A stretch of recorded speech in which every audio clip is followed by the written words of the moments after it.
Hello, everybody. Welcome back to Woke Witch Tarot. I am so excited to be doing another pick a card reading for you today. There has been so much going on energetically with the collective, with the world, with the state of everything that is going on.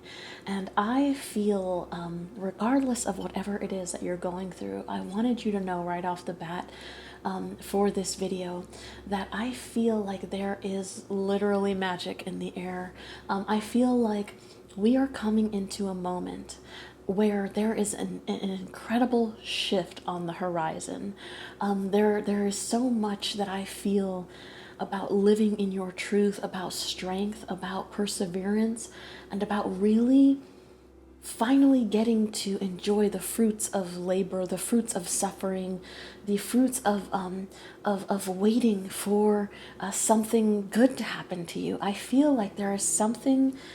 There's a power that is coming your way, regardless of whatever pile you pick. There is a power coming your way that is going to shift not just the end of the year, but I feel like it's going to set the stage for all of 2021 for you. So I know that this particular reading is going to be a lot. I can feel it already, but it's exciting. Okay, there's something so, like, if you're looking for good news, if you're like, I need some good news, I feel like this is gonna be the reading for you today. Okay, all right. Now I've got 4 charms for you to pick from. As always, these readings are general readings, so they're not going to resonate with everybody. If you would like a personal reading, you can always feel free to reach out to me on my website or my social media listed above, down here somewhere, and also in the description for a personal reading, okay? Right about the time that you're watching this video, I'll probably be having a couple of sales on personal readings if you're interested in that, okay? So with all of that said, of course, these readings won't resonate with every single person, every single detail. As I always say, take what resonates and leave the rest. Also, these readings are not gender specific, which means that if I reference male or female energy or the face value of the card, please know that we all have masculine and feminine energies inside of us. Okay? All right. Here are the piles for you to pick from. The first is this slice of pie. That is very, very interesting charm. The second is this angel holding a sword. The third is this microphone. And the fourth is this pair of tennis rackets here. Okay? Feel free to take a moment, take a deep breath, meditate on it, and figure out whether you resonate with pile 1, 2, 3, or 4.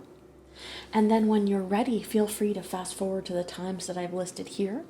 Or you can always go to the pinned comment down below and click on the timestamp. The video should take you exactly to the time that your particular pile starts. All right?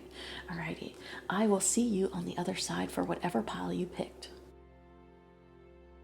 Alrighty, if you picked pile number 1, then this is the reading for you on predictions for the month of November 2020. The way that I typically do these is I like to only wait for jumpers and flippers in my shuffles, and I'm going to try to get all of your cards out in advance while I tell you about the energy that I am picking up on from this particular charm, okay? Let's go ahead and get started. I can tell you right now, pile number 1, this is going to be a juicy, juicy reading, okay? For pile number 1, please, for the month of November. Right off the bat, I feel there is something scarily bold about your energy. I tried my best to not give it away in the beginning of this feeling that I was feeling. But there is something that is so deeply like, I am not messing around anymore.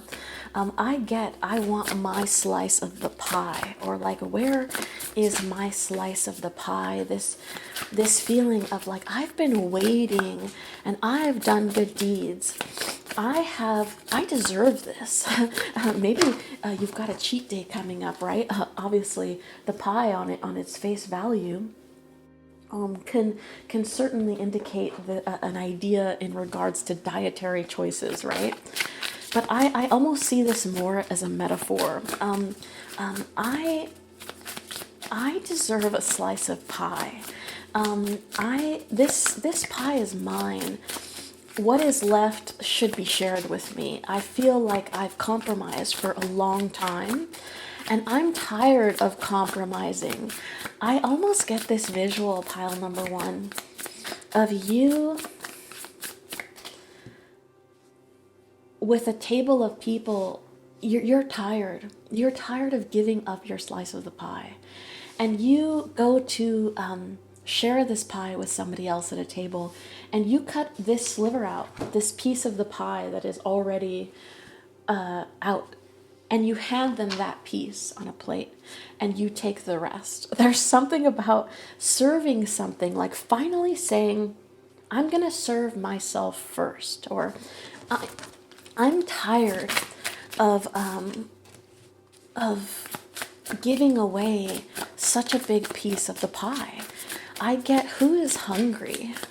Oh, that is juicy. Who is hungry? You might be coming into a time where you are experiencing hunger. And you're saying, I'm tired of being hungry and only eating enough to kind of sustain myself for a day, for 2 days, for a week, for a year. I need something that's going to quench a hunger that I have in me that is so much bigger than the measly scraps that I've been getting, right? I am ready for the whole pie, not just a slice of it. I also get, this is interesting, I get who is serving and who is eating, right? So is justice being served here? Are you serving somebody a pie? And if so, what kind of pie is it? Are you ready to share your pie as in your own sweetness? I'm ready to give myself to love. I'm ready to give myself to my kinder nature. I'm ready. That's what's on the menu today, I'm getting, right? Or are you serving up a pie that you've been working on for a while? And what kind of pie is that? Is this pie best served cold? Is it a cherry pie, or is it a humble pie? Oh, that's what I mean. Like, there's something sassy and almost like, I don't want to mess with pile number one in the month of November, because pile number one has kind of had it with the mediocre. Pile number one has had it with broken promises, with giving their blessings or feeling like they're getting shortchanged on their blessings. And this pie has been in the oven for a while. And if you leave it in any longer, it will scorch the kitchen, I'm getting. Like this idea of something that needs to be said, something that needs to be served. It's time to release. It's time to eat. It's time to feast. Very interesting. Let's jump into, in regards to the pie too, one of the funny things that I get is a scene from the movie The Help where she bakes her own poop into the pie. Like, are you serving a shit pie? Has somebody crossed the line, pile number one, and you're ready to make them something special, like a poop pie served cold or something, right? Oh, very interesting. Let's see what we have here. By the book and higher power. Yeah. Okay. Immediately, first, number 11 here. Number 11, you're coming into a place of mastery. You are coming into a place where you know this is the direction that I'm traveling. This is the life path that I'm meant to go down. Even if I don't have the exact coordinates of where I'm heading, I know that I'm not supposed to be here. And I know that I would rather spend 100 days and 100 nights in the desert parched, looking for the thing that I know will eventually quench my thirst, than to stay behind where I know I'm not getting served. One piece of the pie is not enough where I'm at. I want the whole pie, even if it means that I have to travel through this barren desert landscape. I am going for the entire pie. I'm tired of shortchanging myself. It doesn't matter how much I have to suffer to get to this place. You've been living by the book for a while, perhaps constrained by your environment, by your parents, by your family. This is the way we go. This is the way things are supposed to be. And you're saying, no, enough. I am the master of my own fate, of my destiny. I will craft my own 1111. I am heading towards that. It's time. I almost get like 111 degrees. You might be seeing ones in repetition here. You're tired of doing things by everybody else's book. You're writing your own book. And in your book, perhaps this is fantasy that you're writing, right? In your book, you can eat as much pie as you want. It's all calorie free.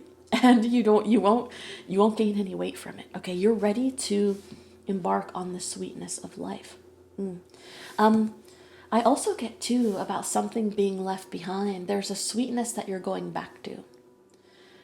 You let the world chip away at your pie, at your sweetness, the thing that you had baked that was a part of you, a part of your ingredients. The world took them away, and you're coming into this higher knowing, this higher power. You're getting downloads, you're seeing signs. You're very much in tune with your intuition here.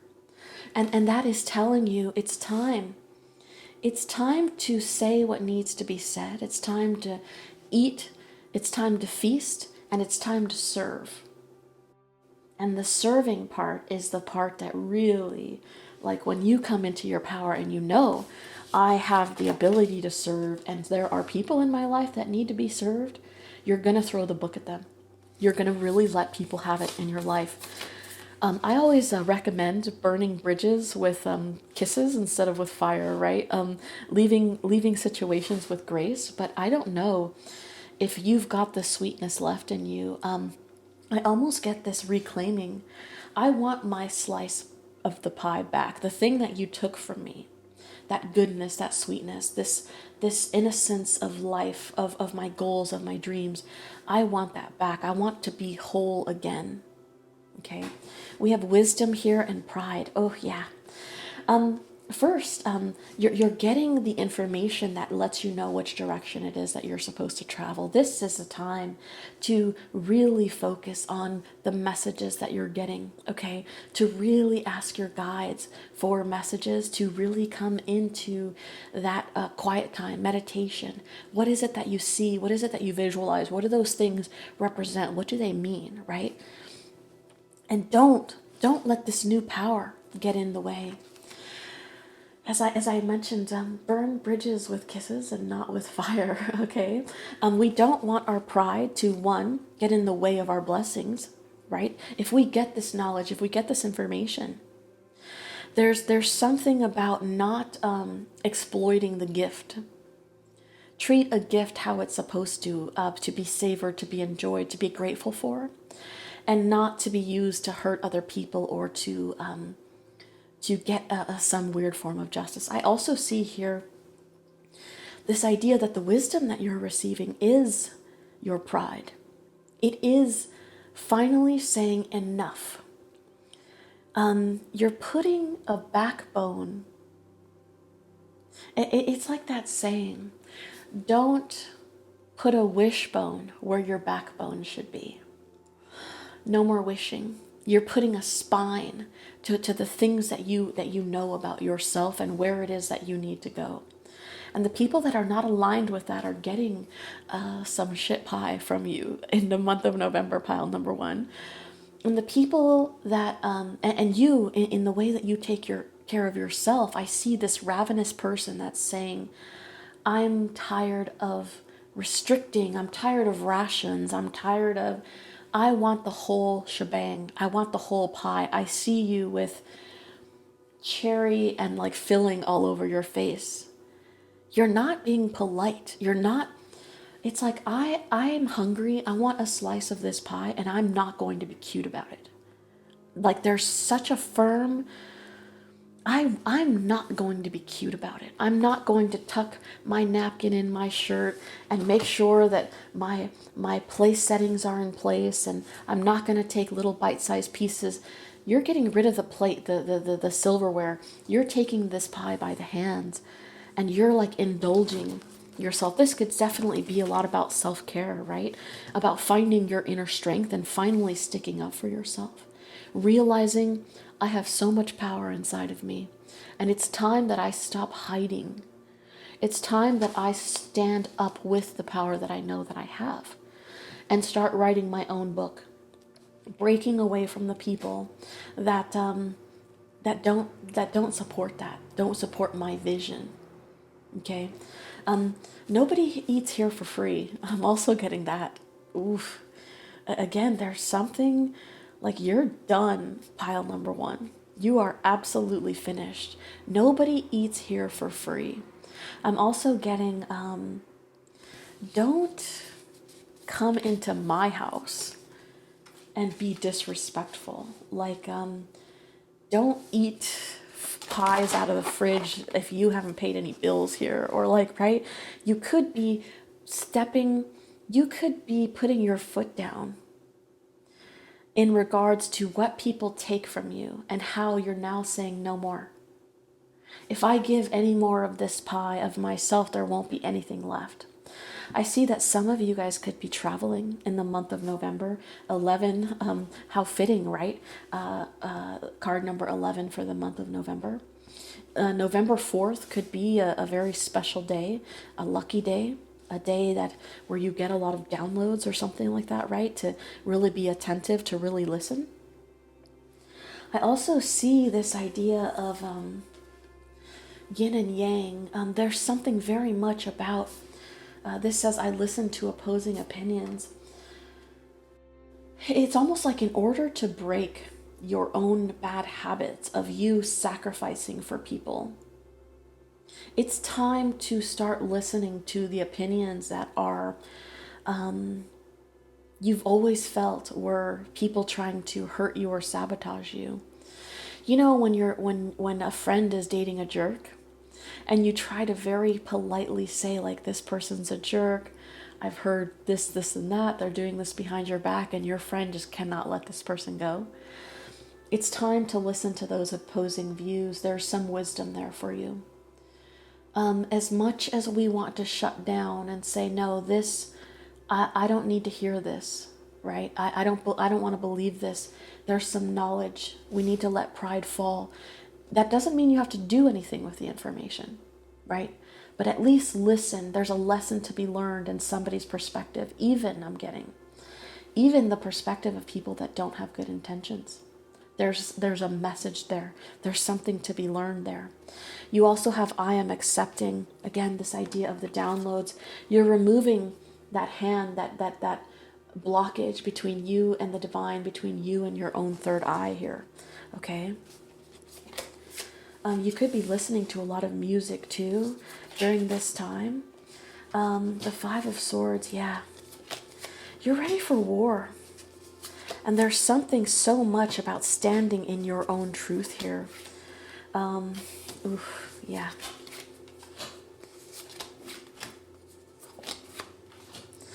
Wow. Okay, let's break it down. First, we have air energy here, some earth, Leo specifically, Virgo. We also have Scorpio twice. How fitting for Scorpio to bake somebody a shit pie, right? With the Five of Swords and the Six of Swords here, I get it. I get enough. We're done with this. There is no amount of dancing around the issue. There's no more walking on eggshells. I'm finished with that. I'm done with pretending like you haven't taken more of the pie than what it is that you deserve. Some of you in the month of November will be asking for a raise. With the Five of Swords, the Six of Swords, and the Ace of Coins, the Sun card here, I get a cycle of you can't gaslight me anymore about my worth, about what it is that I deserve. You're making X amount of dollars. I see you putting it on a piece of paper. You make X amount of dollars of profit every month. I'm responsible for 60% of that. I only see 10% of the profit here. I want 50% of the profit. I know that I'm worth this. And if I don't get it, I'll go to somewhere where I'll be happier. I have no problem rowing my boat in a different direction here. Some of you are demanding. You're recognizing your worth and you're saying, I'm not dancing around eggshells here. I also get nepotism here. Some of you could be working with a family, and you're like eating poo. You're eating poo and doing the work and being the workhorse, while somebody with a lineage, as these elephants, right? They tie themselves like family. Somebody with a lineage comes in and they don't do the work. They don't show up, but they get all the credit. They get all the reward. They see you doing the work and they decide for themselves, I'm going to take credit. I'm stepping up. Oh, I did this. Right? And you're saying no more. I'm the one that's shining here with the sun. I am the one that is responsible for this light, for this abundance. And the fact that you are a son or a daughter of the owner of this place doesn't mean that you deserve all the abundance, especially if you're not showing up, if you're not doing the work. I get ultimatums here left and right. Like, I don't even feel like they're nice.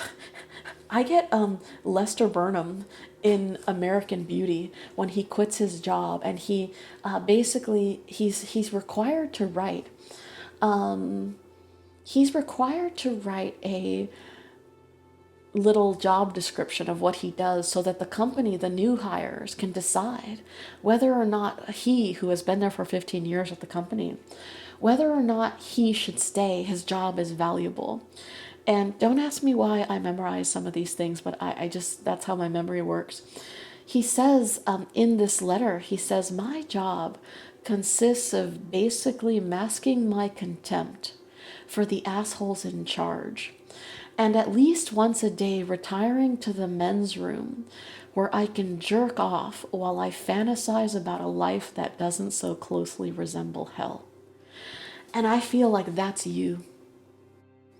I'm done being nice about my worth, whether that's in my workplace, whether that's in my household, in my friend group. You can give me this pie that I know is mine, or I can take it. And I feel very much this idea of like, I've been feeding this thing for so long with pieces of myself. And now it's time to either put up or shut up.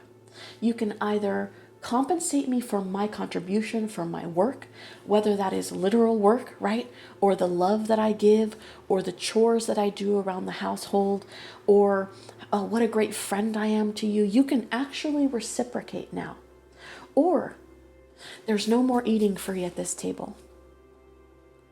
Like, again, you don't come into my house. I get that tone and disrespect this house, right? You don't eat from my fridge if you're not paying my bills. You very much are done with people that are succubi, that take and take and take and never give, and actually almost like expect to be patted on the back with all this taking that we're doing. If I can be honest with you, pile number one, if you are experiencing this, I want to tell you something. Some of you, you're kicking a roommate out, or you're kicking out a lover that isn't putting up. They're not doing their fair share. Okay. If this is you, I want to preface this because we always do hard work on this channel, right? I want to let you know something that I always tell people when I see spreads like this. And that is, for every giver, there's a taker. And sometimes, as exhausting as it is to feel like we're always being taken from, we need to acknowledge our role in the relationship of a giver and a taker. Now, I think it's amazing that you're getting this strength to say, I'm done with you taking and not giving to me. But we also need to recognize that we had a contract with this individual, with this thing, right? Where we gave so much and they were like, oh, pile number one keeps giving, so I guess I'll keep taking. And now we're saying, no, I don't want to give anymore if you're not going to reciprocate.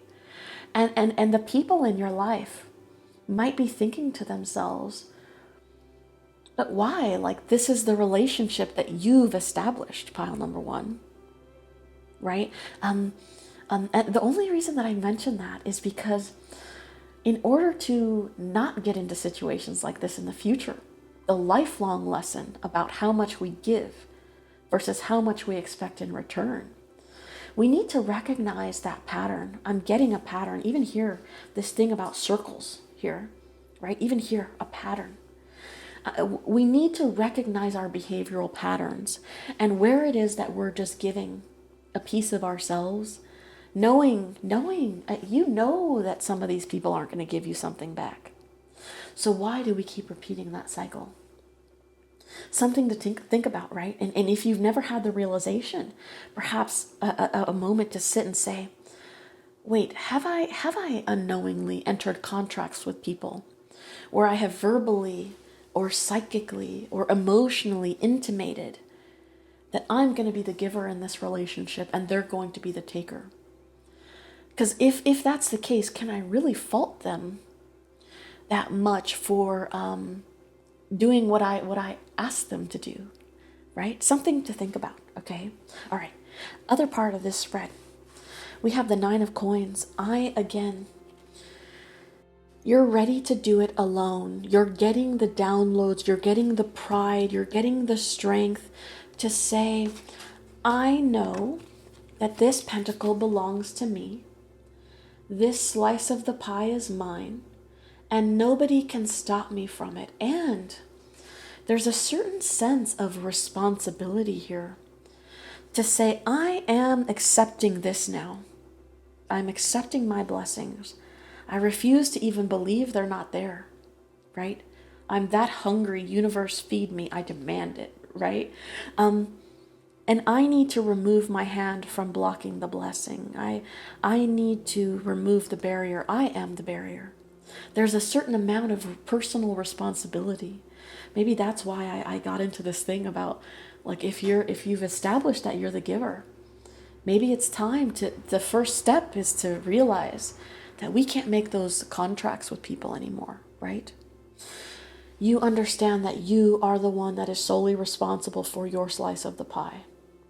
And how much of that pie you give to others, and how much of it you give to yourself, and you're saying, I'm hungry, I'm feeding myself now, okay? The 9 of coins, that independent single lady, again, whether you're male or female, single lady card, these pentacles, these pies are mine. My money is mine. My time is mine. My love, my energy, my resources, right now, they're mine. I need to focus on me, okay? I need to have the pride necessary to say, wait a minute, I am worth my own contributions and resources. Why do I keep feeding everybody else with my stuff, right? With my energy, with my money. This idea of the hermit, again, Virgo energy here. I'm shining the light on me and only me. You stand out alone and within alone. I feel there's very much this idea of you're lighting your own journey. You can't decide which direction until you've contributed to yourself. I almost get like when I was in Italy, I visited some gorgeous churches, and one of the things that I noticed, right, even in Paris, okay, was that in order to light a candle, they asked you to make a contribution, and I almost get that before you can pray here, before you take to your knees to ask for things. You need to deposit a coin into yourself. Before you can flourish with all of the abundance that you're praying for, you need to take to your knees and give something first. It seems counterproductive, right? To give to yourself and that be a sacrifice. But if the cycle that you've been on is to give to other people over and over and over again, then it really does feel like you're being selfish, right? When you do something for yourself, and if you do feel selfish, then that is a sign, one, that you are being gaslit by perhaps a narcissist, right? I don't use that term lightly. But if somebody says to you, oh, you're doing something for yourself now, well, you're a jerk. If they give you that feeling, that is something to pay attention to, okay? It gives me the feeling that you're either dealing with a narcissist, one, or you've been a narcissist against yourself. Oh, you think you're going to do something for yourself now, and you punish yourself. You make yourself feel guilty for that, as a way to protect yourself from being this Nine of Pentacles. It's time to pay up before you can pray, and then you can ask, and then you can live in this abundance. Okay? Death and the Tower, 2 Scorpio cards here. I could see this being at home, as I had mentioned. Some of you have a partner, or some of you have a roommate that is mooching off of you, that is eating your food, all of your snacks, and not contributing. They're not putting a coin into the fridge before they pray at it, okay? And you're shaking things up at home and you're saying, enough. Enough, death and rebirth. I'm done with this cycle. Even here, this imagery of this horse, I wonder if I can get it to focus. That is the feeling that I got from the pie at the beginning. This almost scary, like you're showing up in the alley to confront the people that have done this to you. You're ready. Don't actually do that, okay? Pile number 1. You're ready to let the tower fall. And there is something exciting about that. There is something exciting about saying enough. Wow, I cannot believe that I let this go on as long as it did. And even though something will disconnect, something will be lost, something will be rejected here. My boss might say, no, you're not worth it, right? And it'll be hard to get my next opportunity in the sun. Know that it's coming. And even then, even in the unknowing, this is why I said in the beginning, even if you feel uneasy about what that is, about what's coming, okay? There's something so nice about finally taking a sledgehammer to that wall in your living room that blocks the living room from the kitchen, in your life, right?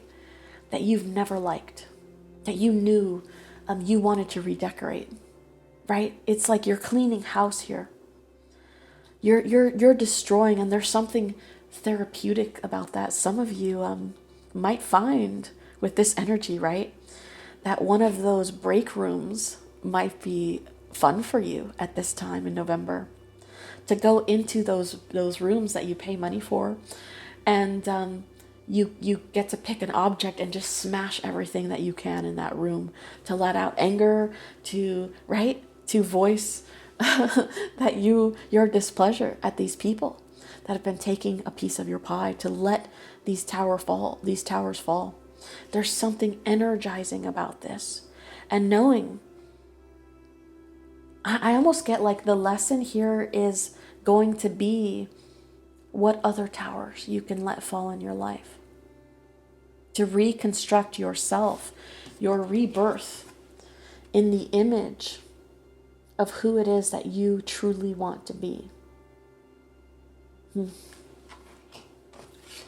I had mentioned Scorpio for both these cards, but you could also be a Cancer. There's something here about the horse that really is pulling me to possible Cancer. Or you could be a Scorpio with like Cancer in your chart, okay? Let's see what else we have. Love, good things to come, and ultimate potential. Love is a many splendor thing. Today I will notice and appreciate at least 3 of those splendors, like the fact that puppies make me feel like a parent, or the surge of self-congratulation I feel when I sink a 3-point trash basket shot on the first try. Or how about the chills I get while singing along to Name of Song, you know the one. There's something about falling back in love. I feel honestly like this is you. I don't know if this is. This reminds me of a similar energy that I did on a personal reading. This is. I'm gonna tell you what this is for those of you that really want to know something about love. This is the journey that is required right before somebody really special comes into your life. Your mirror, your 1111, your divine partner. I almost get like the death stages, the final blows, the final lesson, the freedom, the getting away, the getting to. This is the final link before we embrace this love. The quicker we can do this work, the faster this will come in. Very interesting. Good things to come. There are so many amazing gifts coming my way. I can't see them now because I respect the general convention of not peeking under the wrapping paper.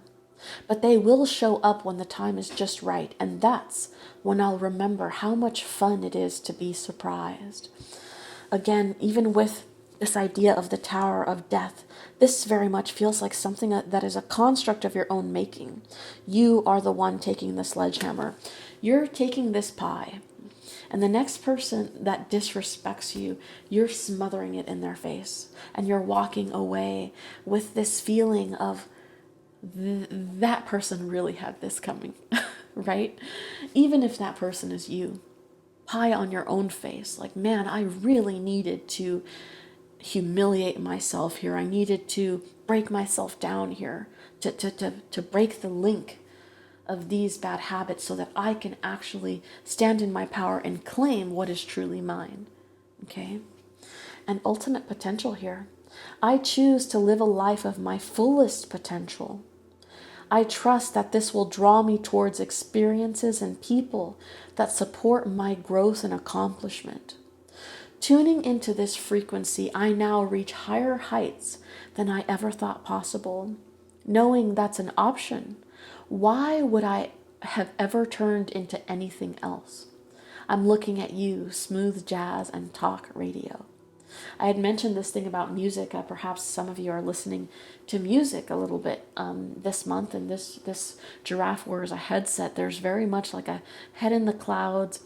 I've got my headphones on, I can't hear you. When people come complaining about what you're not giving them anymore, sorry, I've got my earbuds in, I can't hear you, okay?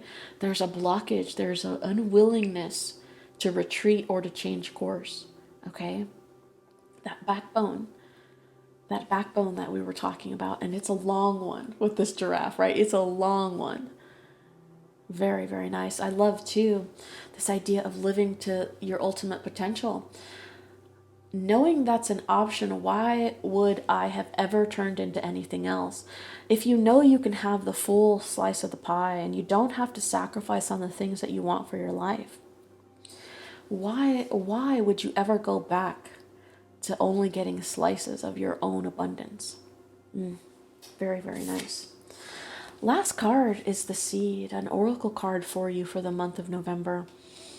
Finding your inner pearl, right? Knowing that everything starts somewhere. To grow something, to make the land the most fertile. Sometimes it helps when a forest burns down, right? With this death and with this tower. Very interesting. Let me pull the book on that for you.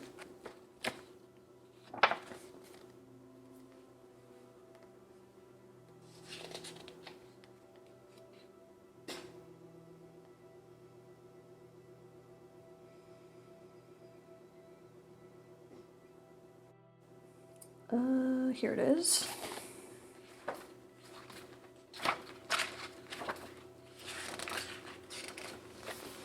Here's that in the event that you'd like to screenshot it.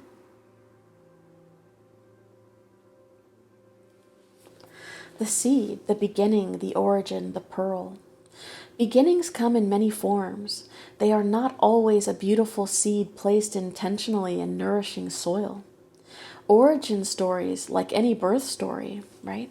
Birth, are complex, surprising, multi-layered, and usually reveal a central image or detail that represents the fully formed being. Simply stated, the end is present in the beginning, or the entire oak tree resides within the acorn. Whether you follow this imaginal theory or not, know that when this card appears, there is a potent generative energy all around.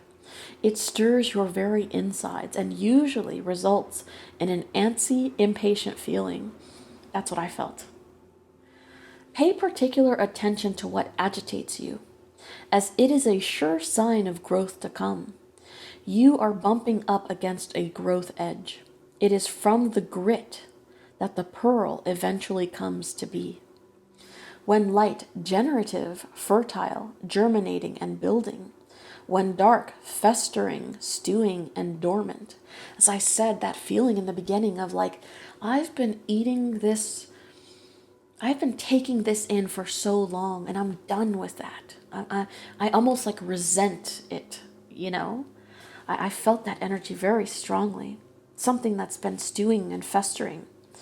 Go deeper. James Hillman's acorn theory in The Soul's Code. One of the alchemist's favorite images was the pearl. The irritant over time becomes the treasure. What is your grit? Again, I cannot emphasize enough how much this annoyance, this irritant as it says, is something that you are so excited about. I feel like almost like I almost feel like you're saying, give it to me.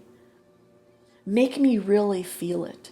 You're daring somebody to prod you, to poke you. You're saying, give me your best.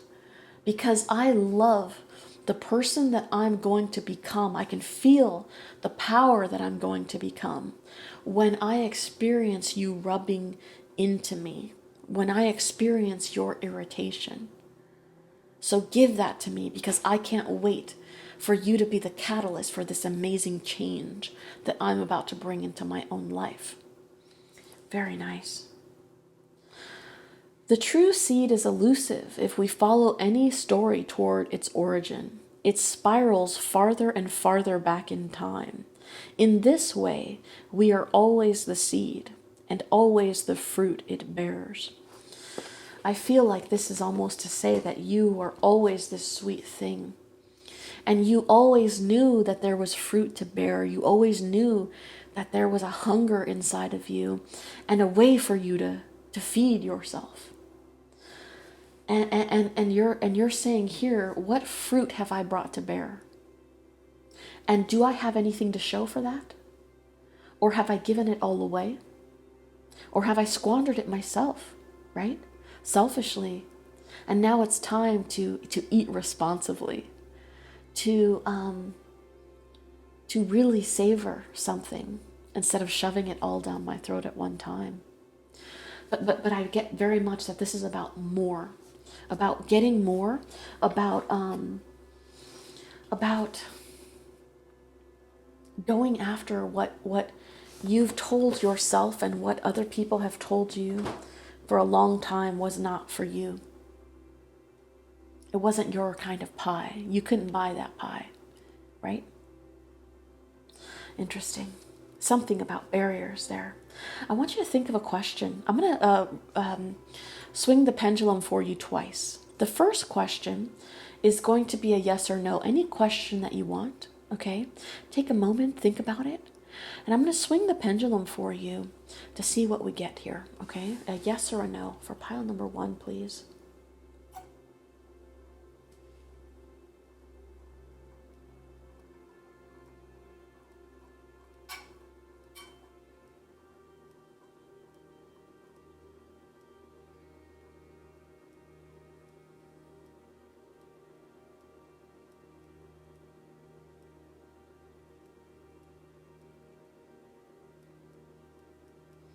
Yes. So the answer to your question is yes. Now, for this second part, I want you to do one of two things. Either you can ask a new question, or you can sit with the question that you just asked and say, give me further guidance on yes. Okay? It's up to you.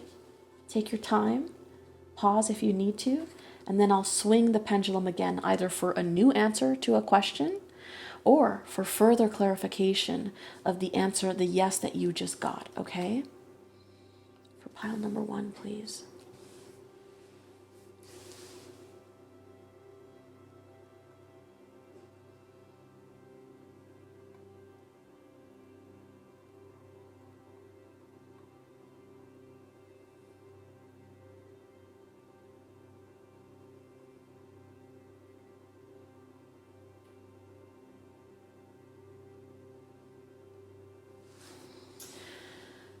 This is really interesting. You don't need this, is what has come up. Now, you could ask yourself, if it was a new question, does such and such like me? Right? You don't need that person, or you don't need love right now. You need to focus on some other things, right? So whatever the question was, you don't need it right now. If it was a follow-up in regards to the last question, right?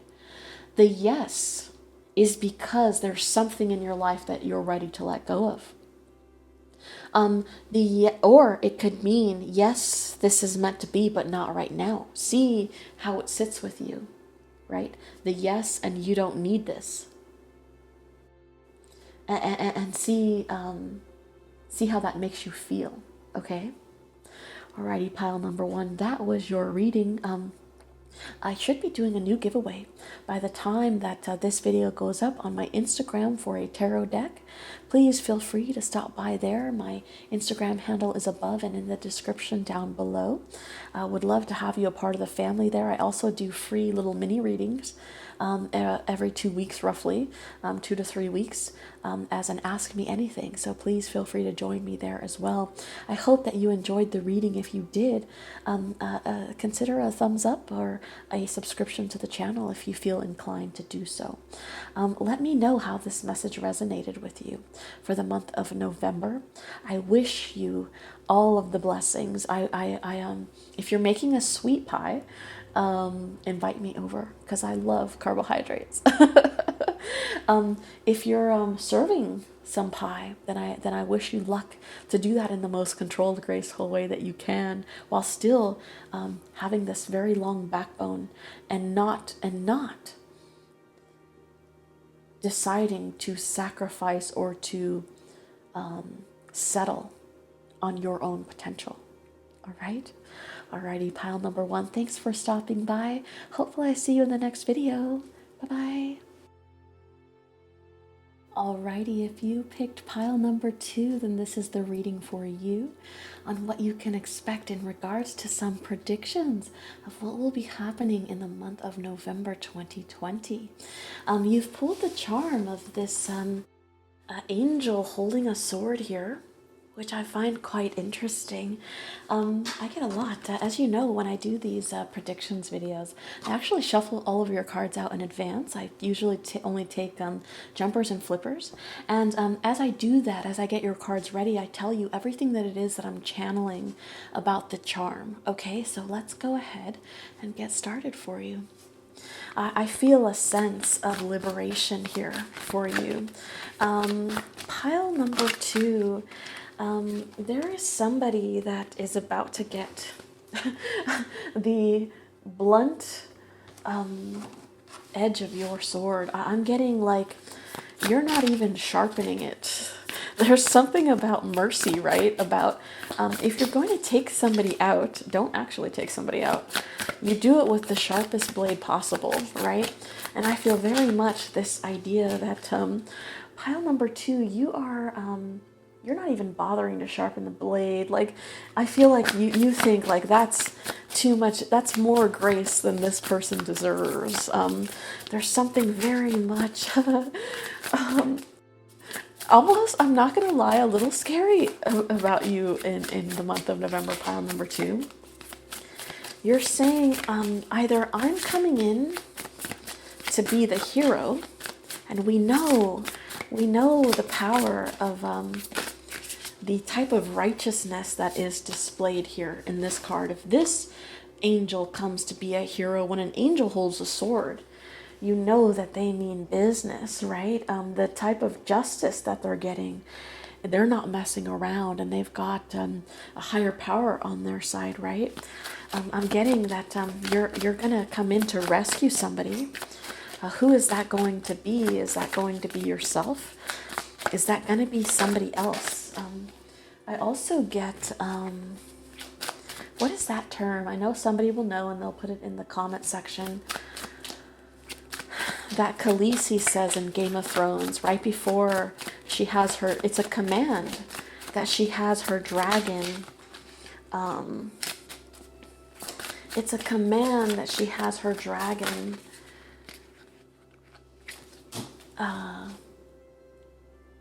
attack. When she has her dragon attack, I think it's like Dracarys or something like that.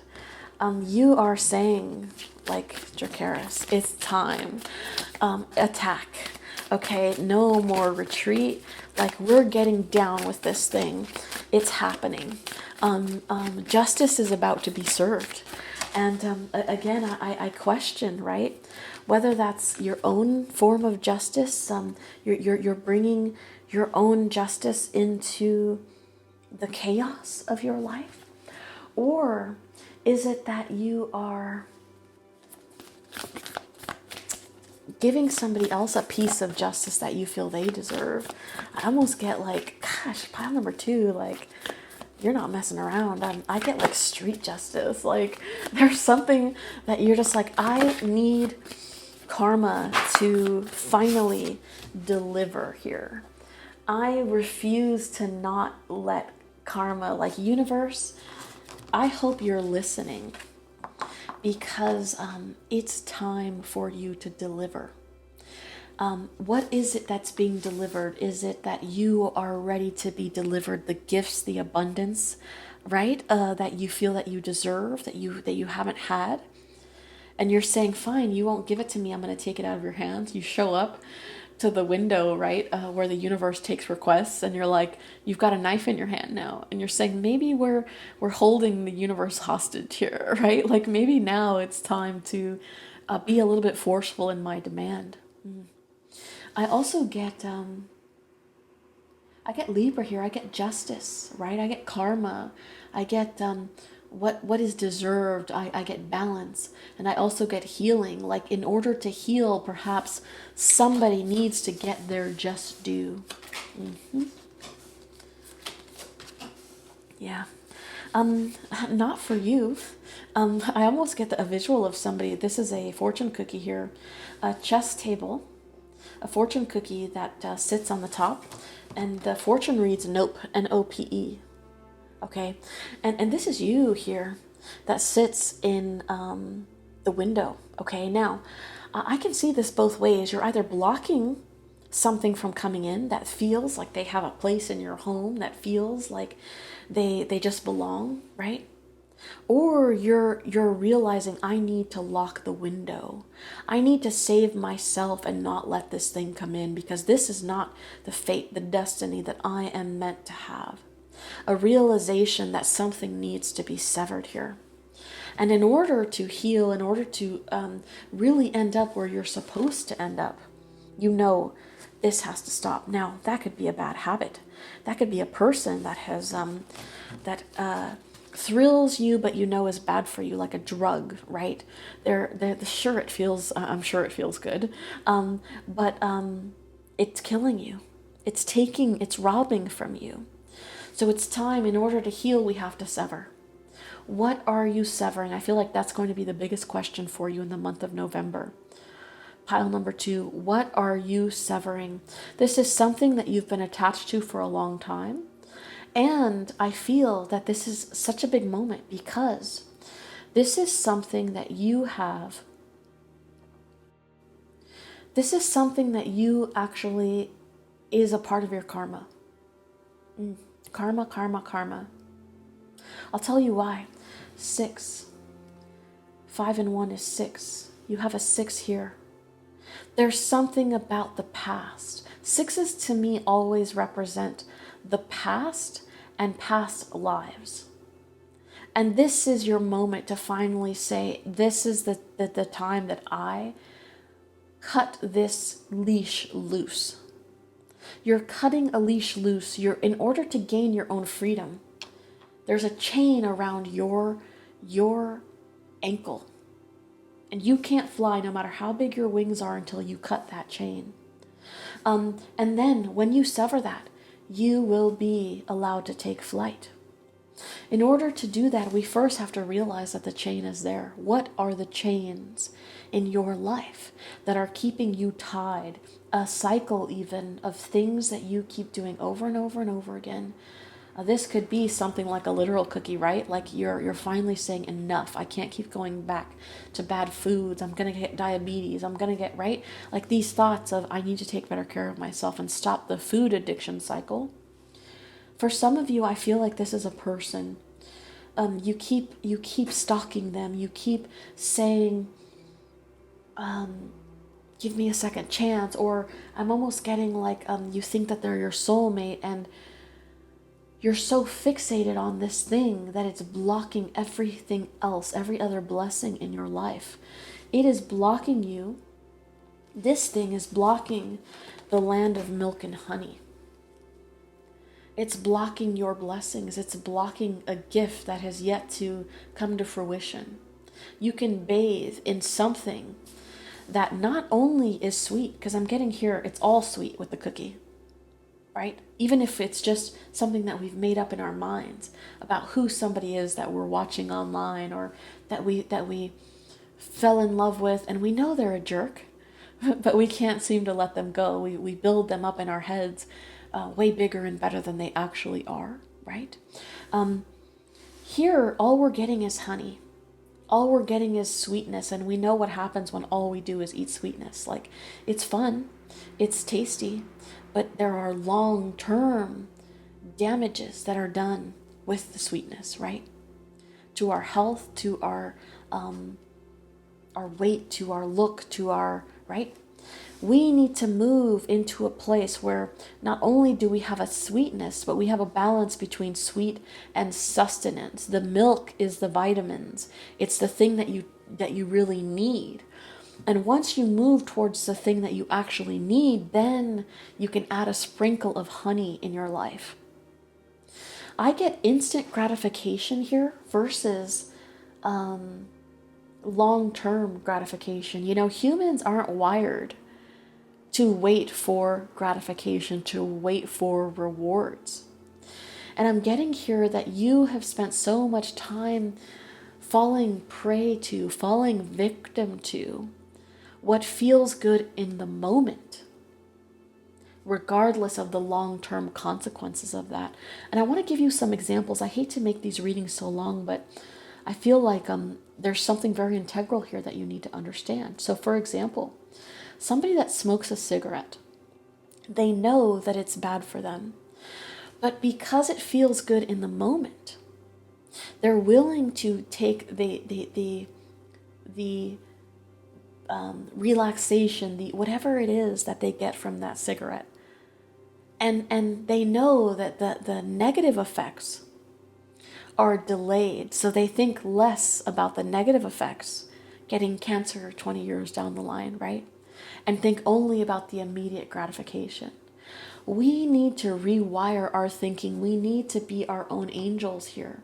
We need to sever this line of thinking. And we need to realize that actually the reward is in the now. Because if you don't smoke now, later on you won't suffer terrible consequences for that choice, right? The gratification that you could possibly get right now for smoking is not worth all of the pain that can cause you later on. I'm not attacking smokers here. I'm just using that as an example, okay? I feel like we need to be our own savior and stop constantly sticking for things that only give us instant gratification. Very interesting. That requires us to come to the edge. It requires us to be bold, and it requires us to be uncomfortable. Look at how scary this must be, right? To dangle, to dance so close to the edge. But it's required. It's a part of the journey. You have to be uncomfortable to make this transition. Okay? Otherwise, you're not going to be able to so thoroughly break this thing that has shackled itself to you, perhaps when you were a child or even in past lives, a karma that has followed you around. Endurance and luck. Endurance. Are you the person that's going to endure?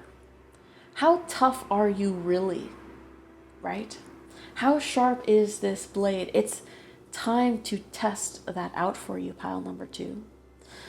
How tough are you? Are you the type of person that goes to the gym one time and says, well, I don't have a six-pack, so I guess I'll just quit? Or are you the type of person that is strong enough to say, good things don't come right away, and I know that if I endure, that if I stay persistent here and just do the reps, just do the work, that eventually I'll get my bounty.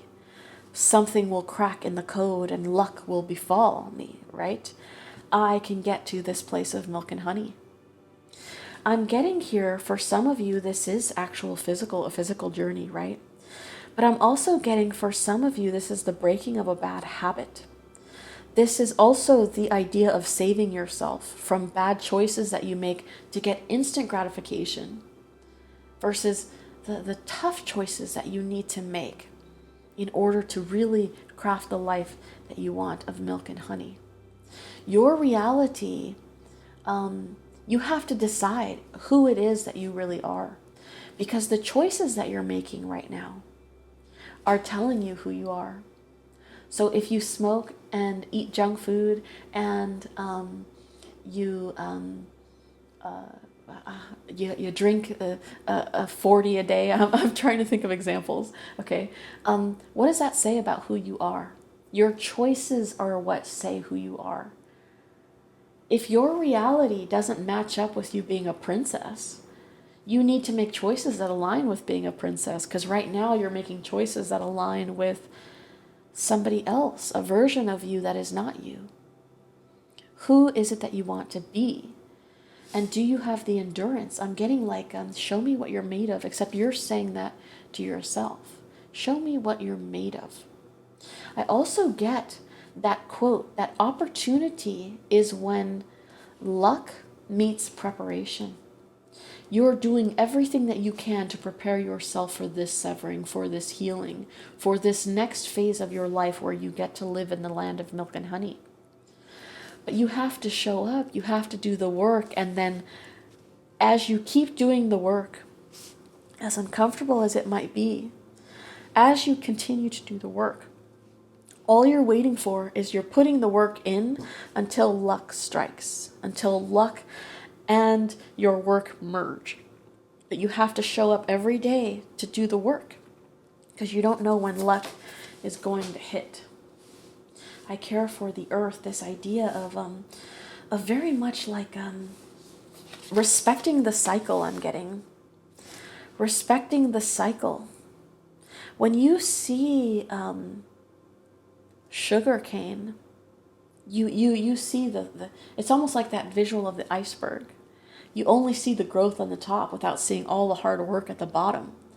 There's so much more under the surface of what went into something than what was shown at the top. And there's very much this idea that you are coming into this place where you understand there's a sacrificing nature, a self-sacrificing nature to birth something into the world. You have to bite your own tail. You have to feed yourself to yourself. Spit yourself up and chew yourself out as a new version of you in order for this to take place, this new person that you are meant to become. Certainly, as I had mentioned, this idea of diet, because we have so many food references here, I care for the earth, possibly a vegan journey or something like that, right? And I keep the waters pure, drinking more water, taking care of yourself physically in that sense. Motion as well, this idea of physical activity. That could be a very big focus for you. Let's get more detail on what all of this means from the tarot.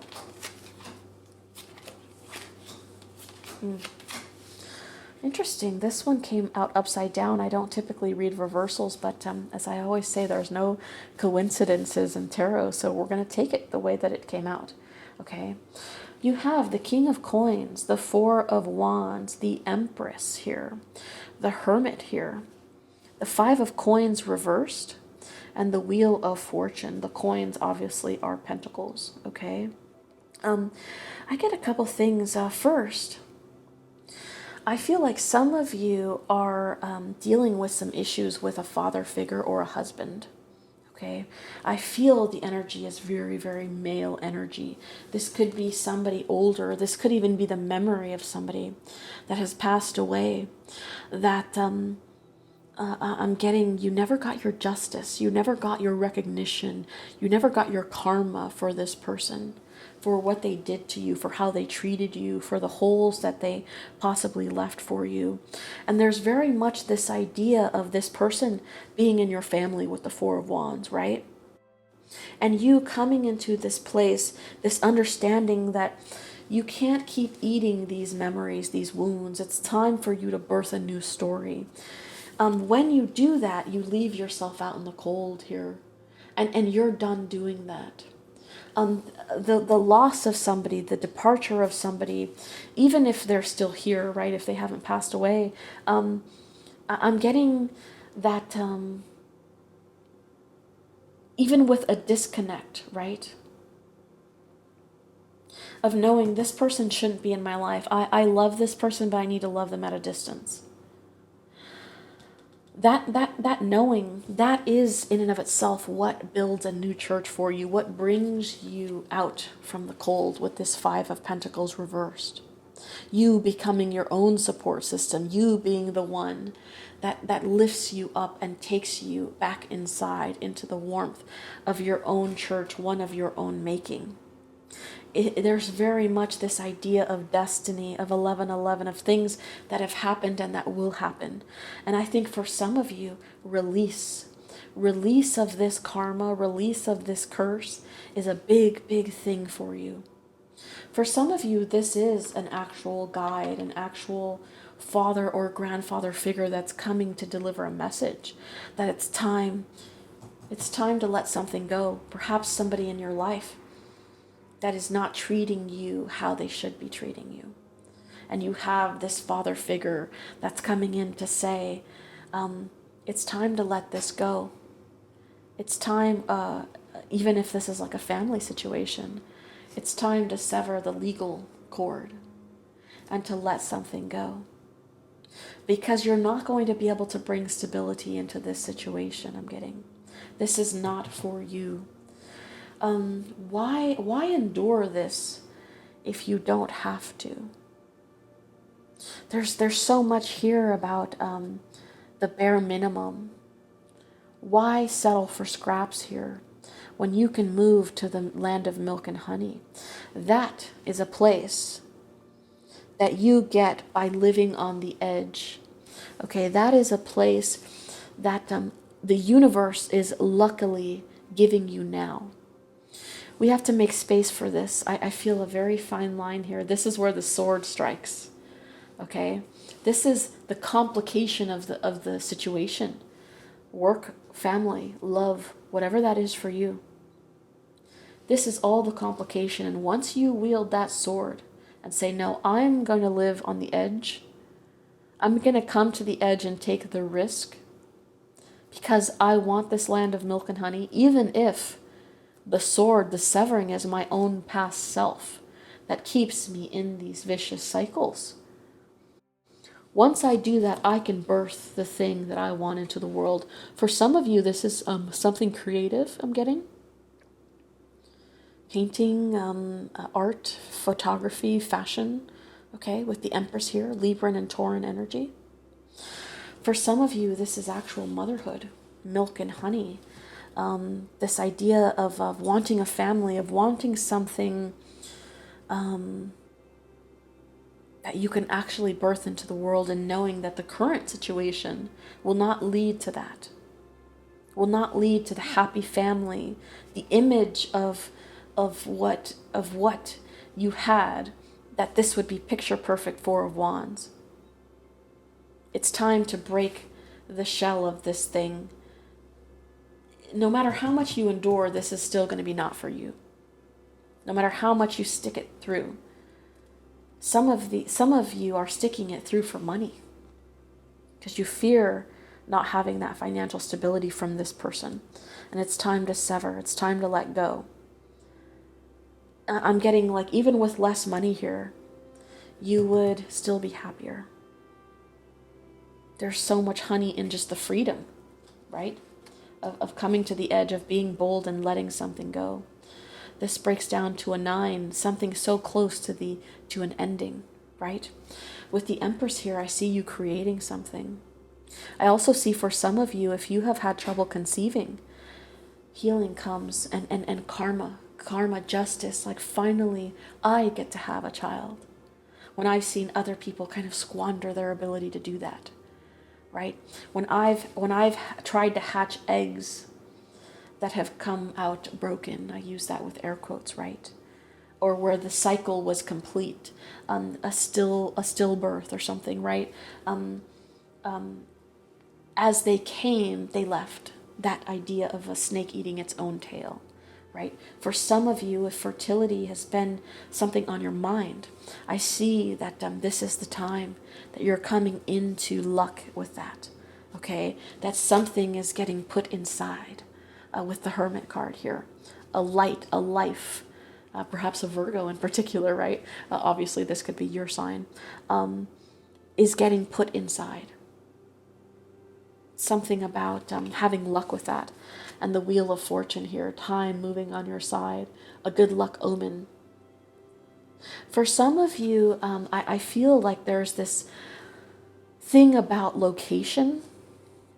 Like, you know, you're in a place that you're not happy. And although like the bills might be paid and you're not like starving, and you keep telling yourself, be grateful that you have a roof over your head. Be grateful that at least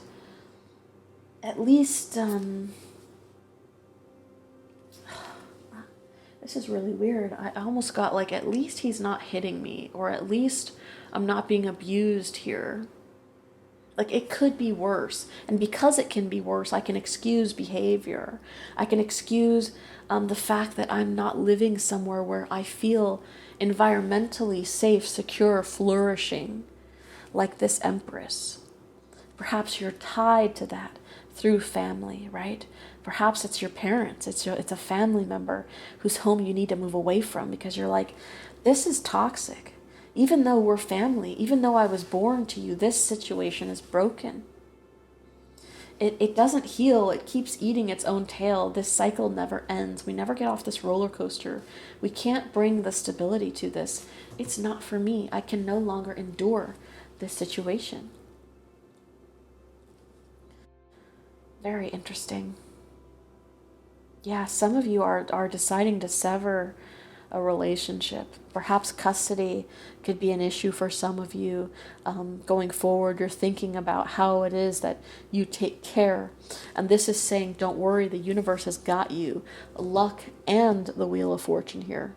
Like, you will be provided with what it is that you need. Let's see your affirmation, forgiveness. Yeah, that definitely falls in line. This is a bonus card, so you know it's meant to be yours. Falls in line with this letting go of a brother, a father, a grandfather, somebody that taught you something of a way to be loved, or a way to, and it's like, I can't create my dream family if I continue to hold on to this. I can't find the lover that I'm meant to have if I continue to refuse to release this. I'm biting my own tail by not letting this go. Forgiveness here. Congratulations, you're being given one of the most powerful superpowers there is, forgiveness. Imagine that you've been bitten by a radioactive forgiver. The point is, you suddenly have the ability to forgive people for their flaws, their bad days, their unkind moments, and their mistakes. And the best thing about forgiveness is that you can apply it to yourself too. Have fun wielding your new power, like this sword, right? Have fun wielding your new power. But remember, with great forgiveness comes great inner peace. That's the bridge, that's the honey, that's the milk and the honey. With forgiveness, you get the sustenance that you need to get through and the sweetness. When you make this transition, when you sever this sword, forgive yourself for any role that you had. And forgive yourself for not letting go of it sooner, for not being able to cut the tie sooner on this thing. I'm going to read an oracle card for you, and then I've got some pendulum stuff for you as well, okay? For pile number 1, the unseen. What is hidden? Wow. I get a sense here, too, of like the past, of things getting fuzzy. And because things happened in the past, you not being able to like put facts together to really see what a situation is, to take it for what it is. Because it happened so long ago, you know that there's something there, but you can't like get it in 4K quality. I'm getting there's something very like you can't bring the picture very clearly to yourself there. Interesting. I'm just pulling this up for you. One moment. Some of them are, here we go. They make the text, that was my only complaint for this deck, was the text in the book for those of us that wear glasses, making things a little difficult for us, okay? There's that in the event that you'd like to screenshot it. The unseen, the spirit, the ancestor, the eternal. Yeah, this idea of spirit with the angel, and perhaps somebody like an ancestor as well. The unseen is just as it sounds. We cannot see it, yet it sees us, watching and waiting with wisdom both kind and instructive. We feel this presence, sense it, intuit it, and then doubt its existence, though it rallies our attention time and time again. The energy of the unseen may come in many forms: a compelling dream, a sudden insight, a clear voice, a vision or message from a loved one who has passed to the other side. It is natural to fear these communications as they challenge our perception of what is real. When this card appears, your guides are near. The eternal is present. The doorway between worlds is ajar. Listen. The sounds may seem as though they come from a distant land, but they call from your innermost chambers. I had mentioned this idea of like maybe this person hasn't passed away. There was like a surety for some reason that this person had passed away. And it makes me think, for some of you, you're going to get a message, you're going to get an okay that,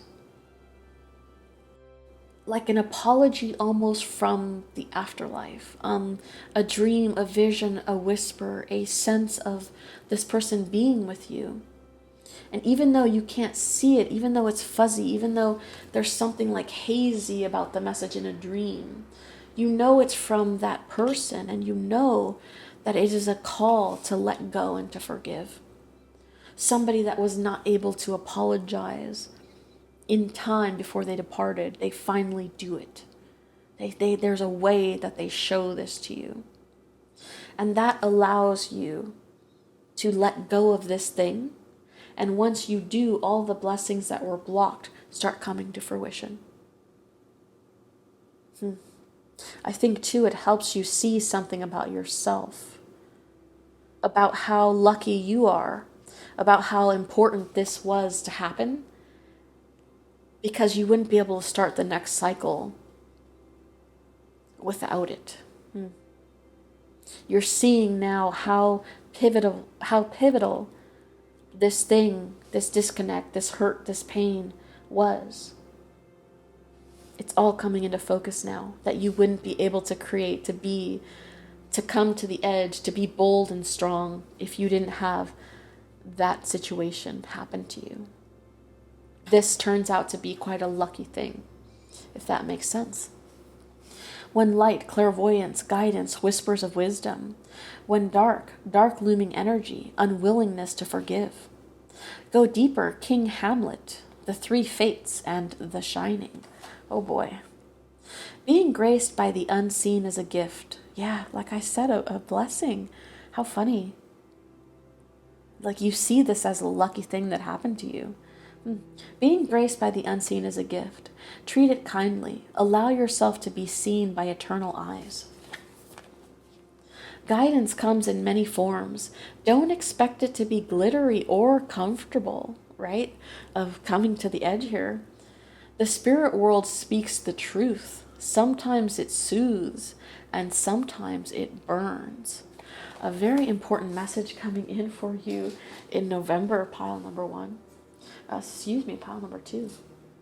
I want you to ask a question now, a yes or no question for the first. I'm going to swing this twice for you. The first is any question. Take time to meditate on it, to pause if you need to. And I'll get you a yes or no answer for that question, and then we'll move on to the second part of the pendulum, okay? For pile number 2, please.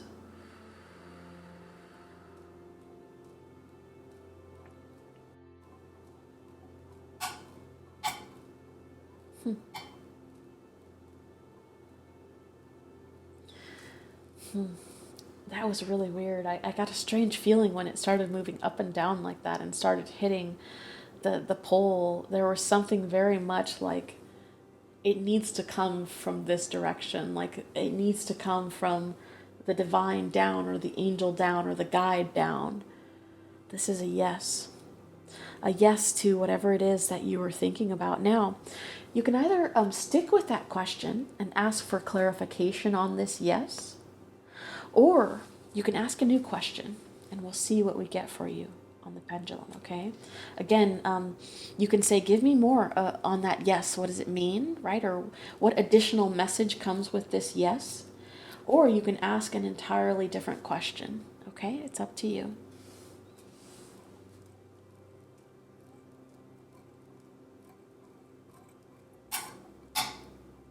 Did it again. That is so weird. That doesn't happen often with this particular pendulum. That's why it's kind of freaking me out a little bit, giving me goosebumps, okay? You don't need this. Yeah, this severing, this pain, this thing that you're holding on to, this trauma, it's something that you don't need anymore. Now, for some of you, if you're asking, like, is this person thinking about me? Do they love me? Would they like me? Do I have a chance of being with them? Is this person the guide that I'm thinking about? Or, right, these questions. The answer being yes. Now, knowing that, sure, it's a yes, but do you really need this? What does that make you think? What does that make you feel, right? I love this idea of doing a follow-up to the yes or no with a different thing with a pendulum, okay? A different plate on there. Interesting. Alrighty, pile number 2. That was your reading for predictions for the month of November. I hope so much that you enjoyed it, that you got some clarity, some things to ask yourself, some things to hope for in the future. And let me know if this resonates with you down in the comments below. By the time that you watch this, I'll probably be doing a new giveaway for a tarot deck over on my Instagram, or a new Ask Me Anything, where I do free little mini tarot readings over on my Instagram. So please feel free to join me there. All right? Alrighty. I wish you so much luck in the month of November. Happy birthday, Scorpios, right? I hope that you take care of yourself in order to get this healing, all right? Listen to your guides. Listen to the messages that are trying to come through for you, all right? Alrighty, pile number 2. Good luck. Hopefully I'll see you next time. Bye-bye. Alrighty, if you picked pile number 3, our little microphones here, then this is the reading for you on what it is that you can expect in the month of November 2020. As you know, I only take jumpers and flippers typically unless I feel really compelled to pick one manually out of the deck. So I will be following that same protocol here. And I'd like to shuffle all the cards out in advance for the new viewers and talk about the energy that I'm getting off intuitively off of the charm as I shuffle your cards out, okay? So let's go ahead and get started with that right now.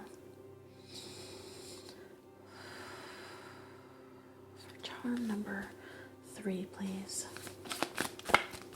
I gotta tell you, there's something so... I hate to use the word juicy, but like there is something so juicy in the energy that I am feeling with every single pile so far. Like I get like this has been a long time coming, and it's time, like it's been time, and you know that it's been time for this shift, for this change, for what it is that's coming for you in November. I get a drunken performance, karaoke performance, where you are supposed to sing a song and you end up spilling the beans of everyone, on everyone that you hate, on everyone that you love, right? You tell your crush right then and there that you've always felt something for them. I'm getting say it with your chest. Sorry, wrong deck. I want this one. I'm getting say it with your chest for those that aren't familiar with that Kevin Hart comedy routine.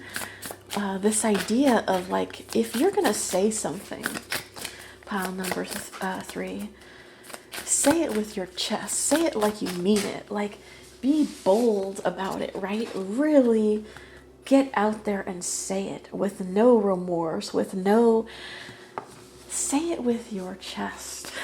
What are you saying, pile number 3, with your whole chest, with your whole existence? In the month of November, I get people listening finally. Some of you might be doing actual stuff with your voice, right? This idea of perhaps a podcast or talking on the phone a little bit more with friends, communicating through Skype, Zoom, all of those types of devices, right? FaceTime. Interesting.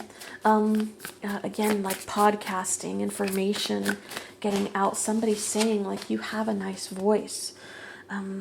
Interesting. Yeah, some of you might literally be using your own voice. But I'm curious, like, what is it that needs to be said with your whole chest? What is it that pile number 3, I almost get like you're stealing the microphone. You're stealing the microphone. You're tired of the people that normally get the glory getting the mic. You're getting the mic. It's like a seat at the table, but it's a stand at the microphone. You're not going to let anybody else give your speech, I'm getting. And you won't be robbed of your words any longer.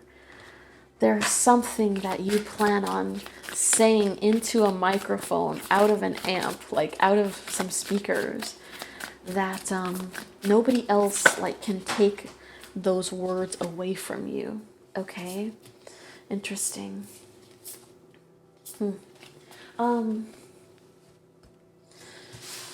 Very, very interesting. There's something about loudness. Like maybe I wasn't loud enough. Maybe it's like when somebody says, "What did you say?" And you're like, "Did I stutter?" Right? Like, I know you heard me. I know that I didn't stutter here. My words were clear. There's something about like taking a stand in that sense that I feel very strongly here. And something about the limelight a little bit, like the spotlight's on you, and I see you sweating a little bit, but also there's something brave in you in that moment. You're standing on stage and delivering your truth. By the book, poised. You know what's funny is this came out reversed. I'm gonna keep it that way. Oh, that is hilarious. Okay, so my karaoke thing may not have been far off. Okay, I see for some of you, first, 11 has come out, right? The month of November. How fitting for us. I get, I've got something to say, and it's going to get said, and I'm not going to be cute about it. I get, I'm tired of living by the book or doing this by the book or following the protocol, the example that was given to me by those who lead, and I'm gonna say what needs to be said, and I'm gonna say it with my whole chest. And if you don't listen, I'm gonna grab the mic. I'm not gonna ask you for it. I'm gonna grab it, and you're gonna hear these words. And I know that this story that was meant to be told, this thing that was meant to be said, there's a destiny in it. This was the moment. This is the straw, the microphone that breaks the camel's back, the words that break bones. That thing about sticks and stones. Now, I had mentioned perhaps a moment of like delirious, like when we drink, sometimes we get real honest, right? And I had gotten this visual of like somebody getting drunk at karaoke night and going up, and instead of singing the song that you're supposed to sing, you're saying, by the way, such and such, I've always loved you. I've always had a crush on you. And Emily, the girl that you showed up at karaoke with, you're like, I've always thought you were kind of an asshole. I don't know why I didn't tell you that, right? There's something about losing our poise being upside down, and you kind of not caring, because there's like a breaking point. There's a certain things that just need to be said how they are. Some truth heals, and some of it burns. Like some of it goes down like sugar, and some of it goes down real sour, right? Truth is truth, though, and there's something about you that's saying, like, I don't need to keep my poise for this any longer. In fact, this art of being polite is what's held me back from being in the spotlight or getting my fair due. I get, for some of you, you're tired of other people taking credit, taking the award, standing at the podium for the things that you do, for the work that you put forward, for what you contribute. They're taking your shine, they're taking your place on the stage. They're stealing your speech, your words. For some of you too, this is literal plagiarism. Somebody is stealing something that you wrote or said and passing it off as their own message, as their own words. I also get the telephone game here. I get people at home bored, drunk, a little too many cocktails, and they're bored, and they almost like want a stimulation. So the way that they do it is by speaking, gossiping, in an unpoised way, in a way that is beneath them and beneath you. That's very, very interesting. Yin here, this idea of first, funny enough, I almost get like overindulgence from this as well. There's something so over the top. Oh, I get diva. I get diva from this card, from this yin. I get too. You're doing the opposite. There's something very ladylike here. And you're saying, no, I'm flipping this upside down. I'm being brash. I'm being rough. I'm getting this across how it needs to come across, not how it would if I funneled it through a million filters. Confidence here. I had mentioned earlier that you feel like, I'm going to say this with my whole chest, finally. I am my own advocate here. and you're standing up to something, you're standing up to someone, and you're yelling something into the void. You're telling people who they really are. You're not. You're not this thing that you claim to be. And let me give you a few words about that, right? And I feel like this feels like grace to you. This feels like karma. This feels, I get, like, no matter how harsh the words were, I get, that's a lot nicer than you deserved. Even then, even with venom, right? Even with whenever I just spit at you with my whole chest, with my whole being, I actually let you off kind of easy because I'm gentler than you. I'm a better woman than you. I'm a better man than you. There's something that feels almost a bit self-righteous here. Certainly we don't want that to get in our own way, right? There's a fine line between confidence and ego, and we might be teetering on the border between both of those things here in the message that we're getting or the message that we're delivering. I am accepting. Yeah, there's this thing about like accepting truth and accepting your own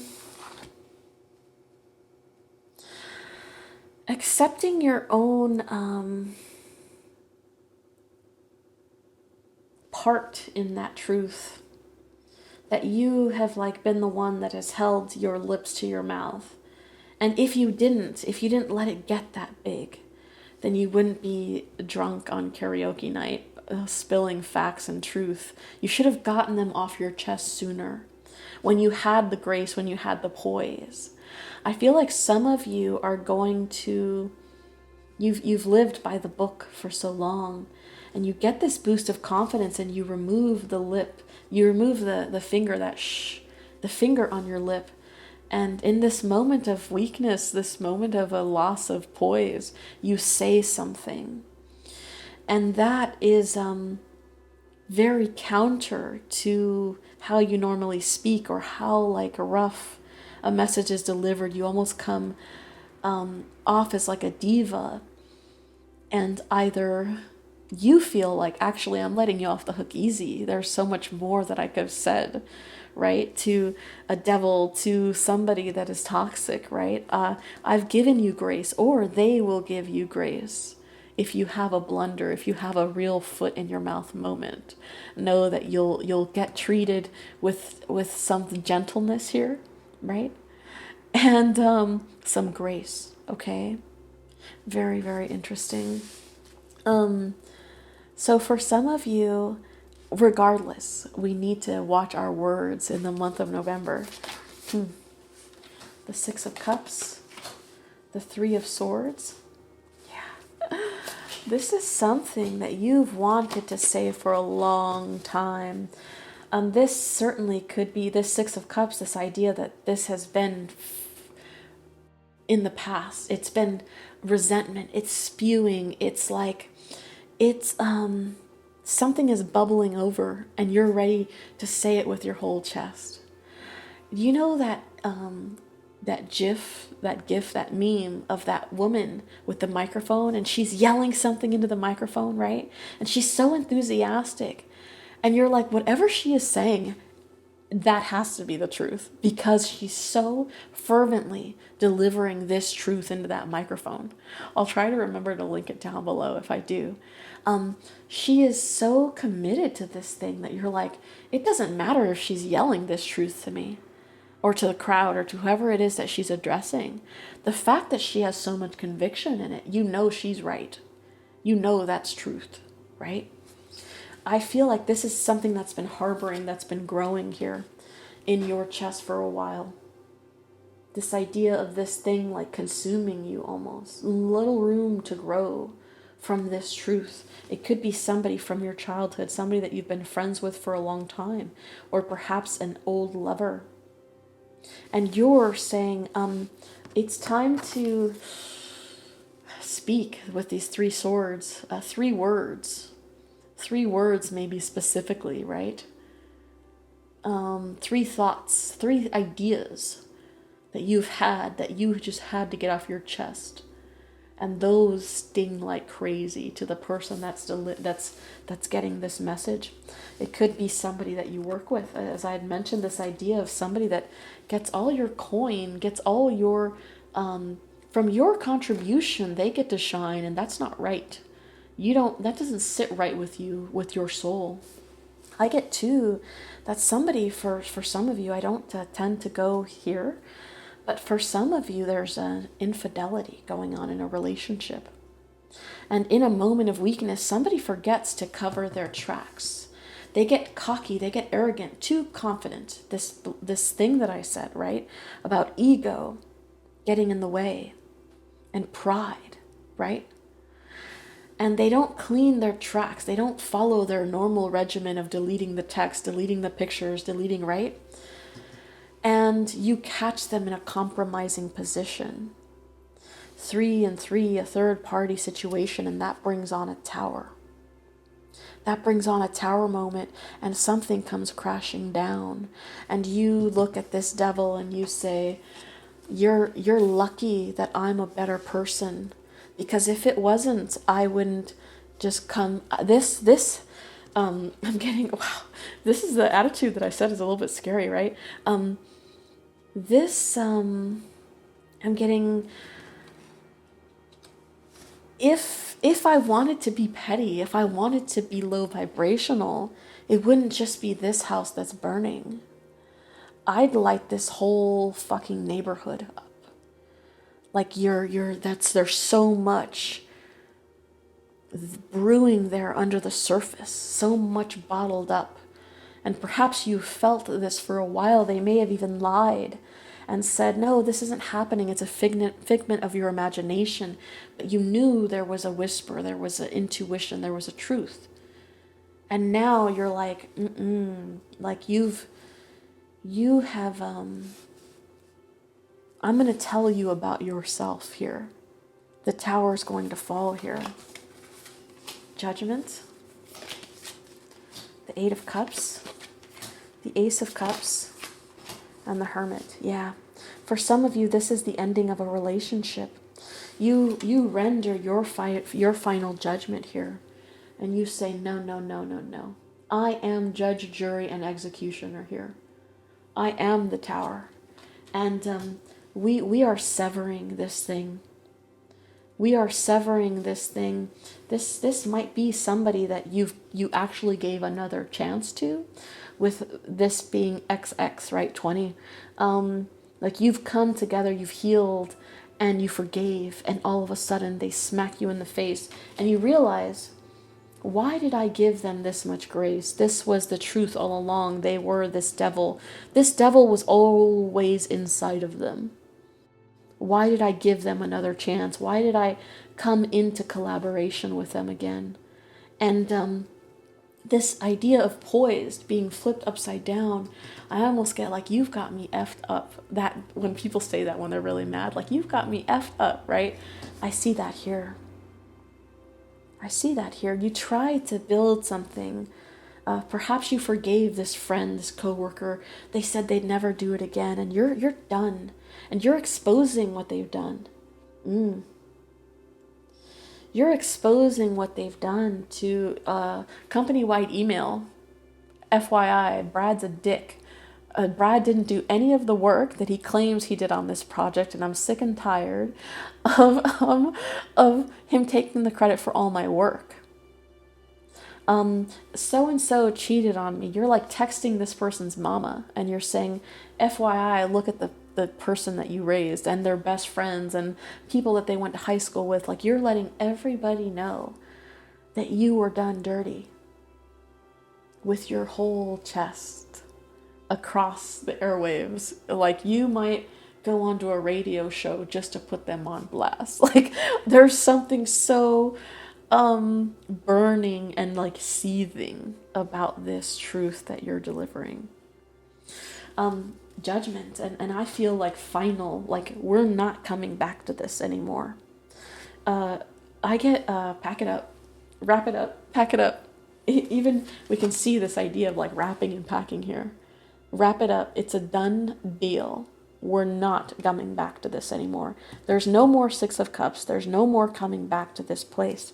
I'm walking away from this situation.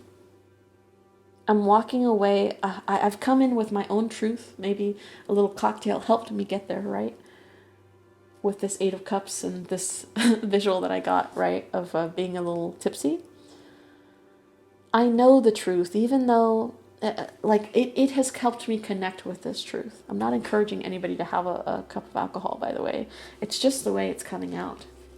I'm walking away to something firmer, to something that is built on a better foundation, that isn't upside down, that isn't a lie, that I don't have to walk on eggshells around, where I can truly work together with somebody that wants to build something, not tear something down. With this Ace of Cups, you're on the journey for new love, a new passion, okay? And I see that starts with you. It starts with healing yourself. It starts with turning on the light, making sure that thing, like the lights are on and no one's home, that saying, you're turning the lights on and making sure you're home. Getting all your thoughts, getting all your emotions together about this situation that came tumbling down. And I think that breathing, that is what helps you to come back to a place of grace and gentleness after you've burned the city down, right? Metaphorically, pile number 3. I always feel that I need to say those things. Oh my gosh, look at this.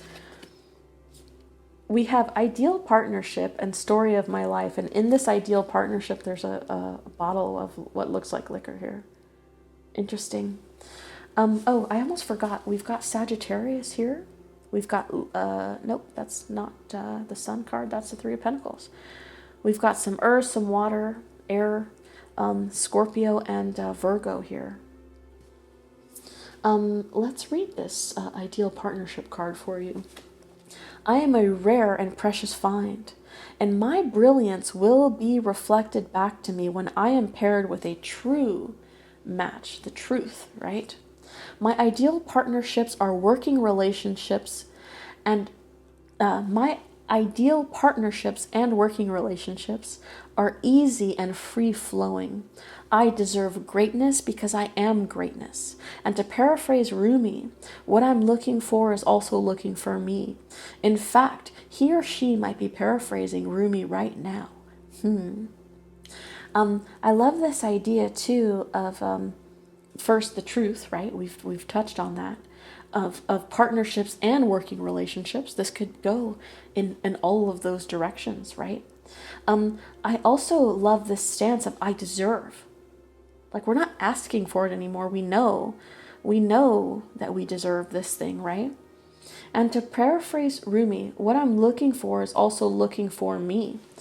This idea of this new love, this Ace of Cups, it's already looking for you. Look at this spotlight. Somebody's searching this forest with this beautiful light.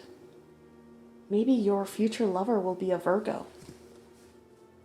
And because you've let this tower fall, you get grace, you get this gift of this beautiful love, this gentle love, that is one that you actually deserve.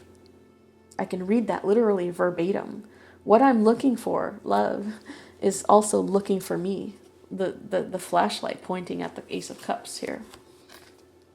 And then you've got this story of my life. I had mentioned that story, right, with the by the book. This could feel like, oh, just another day in my life. Like, here we go again, something bad has happened or something, right? Interesting. Story of my life. As I tell myself the story of what's happening in my life, I choose to make it the kind of story where even the tough parts have a sort of inner beauty. It's ultimately a happy story where every character, no matter how wicked, is doing their best. No matter how wicked is doing their best. Grace, right? And let me tell you, it'll be worth it when I earn that Pulitzer Prize for Best Inner Monologue. Another thing about speaking your truth, right? Inner monologue. You're ready to have it, except you're doing it on a microphone. And you'll be damned if the people that are intended to hear it don't, okay? Very, very nice. I love this idea too, no matter how wicked another character is. You understand, right, that we're all doing our best at the end of the day. Interesting. Now, for your oracle, you've pulled the Father. We're going to go through your oracle, and then I've got 2 pendulum questions for you after this, so stick around after the oracle card, okay? You've pulled the card of the Father. This is very King of Swords energy to me. You could certainly be an air sign, or you could be channeling your inner King of Swords, right? What is it that no longer fits in this picture? How do I almost get like the idea of a sword, of speech, of thought, and like teaching somebody. I get like you waving that sword like a finger, like you're gonna learn today, you're gonna hear today, you're going to get the message today. With this Father card, there's something about strictness and letting go as well here that I'm getting. Let me pull that up for you in the book.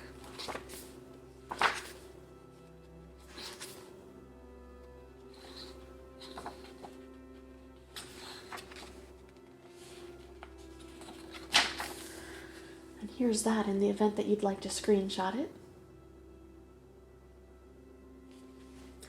The Father, the Great Father, the masculine, the protector. Alongside the mother, the Father resides in the central axis of the archetypal family. The Father embodies both light and dark aspects of the masculine. Thus, he is infinitely dynamic and complex. His energy is strong and regal, embodying such virtues as honesty, wisdom, and loyalty. Yet, ironically and simultaneously, the Father is often absent, literally or emotionally. Through absence or action, the Father eventually reveals that he is neither king nor a god, but a human being with many flaws and wounds. He is both the guardian and one who leaves us to the wolves. Perhaps this is a conversation that you're having with an actual father figure, right? Here yet gone, the champion and the failure. The Father can never resolve or escape this duality. It is inherent in the archetype itself. Witnessing the Father's limitations allows the child to grow beyond the family and into the world. So perhaps coming into knowing your own weaknesses or the weaknesses of those around you, that giving you some clarity as to your own growth and the limitations of human beings in general, right? When light, supportive, strategic, regal, and kind authority. When dark, disappearing, disappointing, and devastated by failures. Go deeper, Saturn devouring his son, by both Peter Paul Rubens and Francisco Goya. Read poems about the Father, Sharon Olds' His Stillness, or William Blake's Little Boy Lost. Some homework if you're interested there. Become a student of this masculine energy. Watch the Father in movies, in Shakespeare plays. See the Father as a pattern, not as personal. I almost get like some of you are accepting the duality in your own nature. You're embracing the masculine of your own feminine. Again, it's not sex specific, right? It's not gender specific. You could be a man and really are saying, I'm going to embrace the masculine aspect of this swift, violent, blunt truth, right? Instead of a gentleness. I'll have time for gentleness and grace once I've gotten this off my chest. And for some of you, you're being the father figure to yourself that you never felt you really had. You're speaking for yourself. You're wielding the sword for yourself. You're protecting yourself. You're keeping the wolves at bay on your own. Because you know that if you don't speak, people are going to walk all over you. All right. Yes or no question. Take a moment to think, meditate if you need to, on a question that you want a yes or no answer to, and we'll see what the pendulum says about it, okay?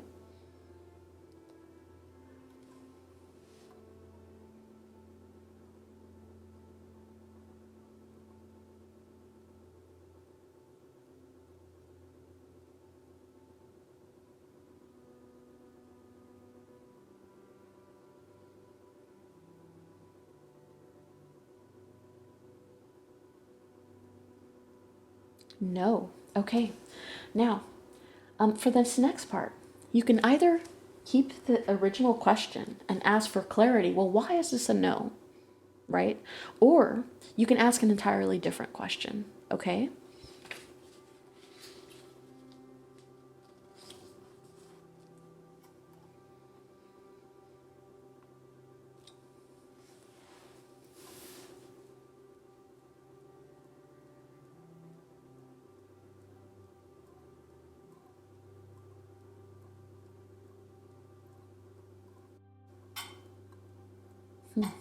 This one is swinging in an interesting way for you.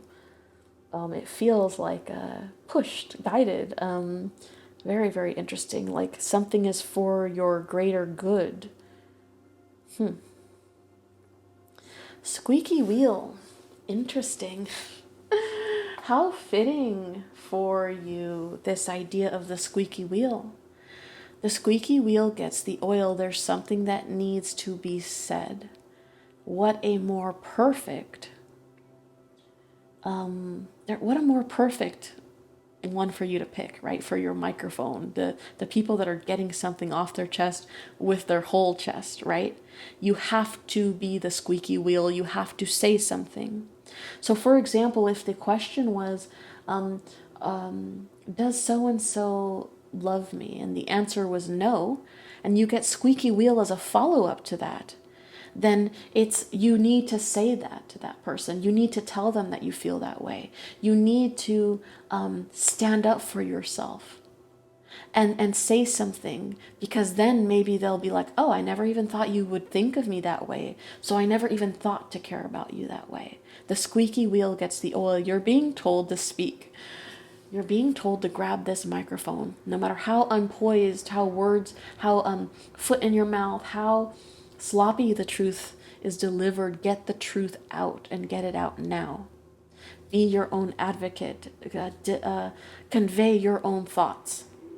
November is the month of honesty for you, even brutal honesty if that's what it takes. All right?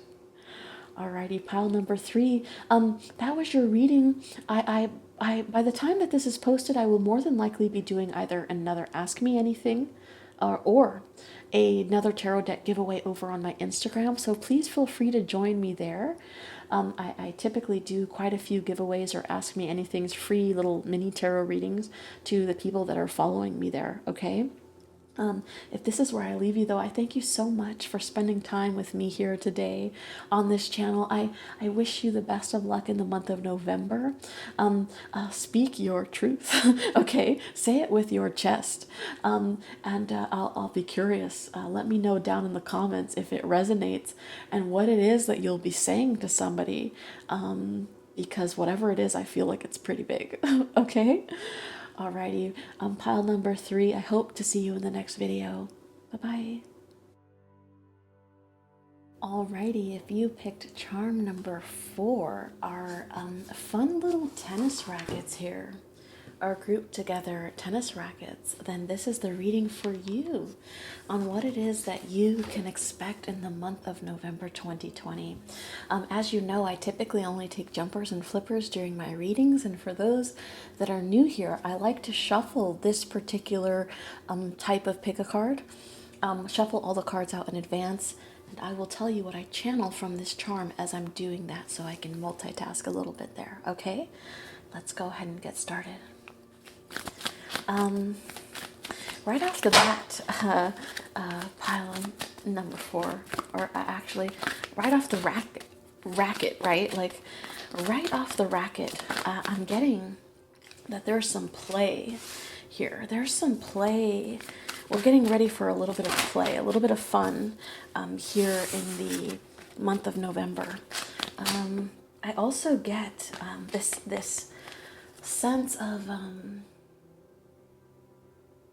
who will I play with? Perhaps one of the things that you're getting is a playmate, right? Somebody else to hold a racket, somebody else to toss a ball with back and forth, okay? This idea that you have finally received somebody here in the month of November that when you send something out into the universe, they send it back. A text message, right? A phone call is reciprocated. Affection, a kiss, right? This dance, this delicate dance that we do. I also get this idea of like a push and a pull. There's something about precision in the month of November where you are learning how it is to be incredibly precise in where you shoot your shot, where it is that you intend for something to go, and where it is that it's going to land. There's something about like fine-tuning the system of delivery, fine-tuning the way that you get to your goals, or the way that you are trying to communicate and get a lover's attention, right?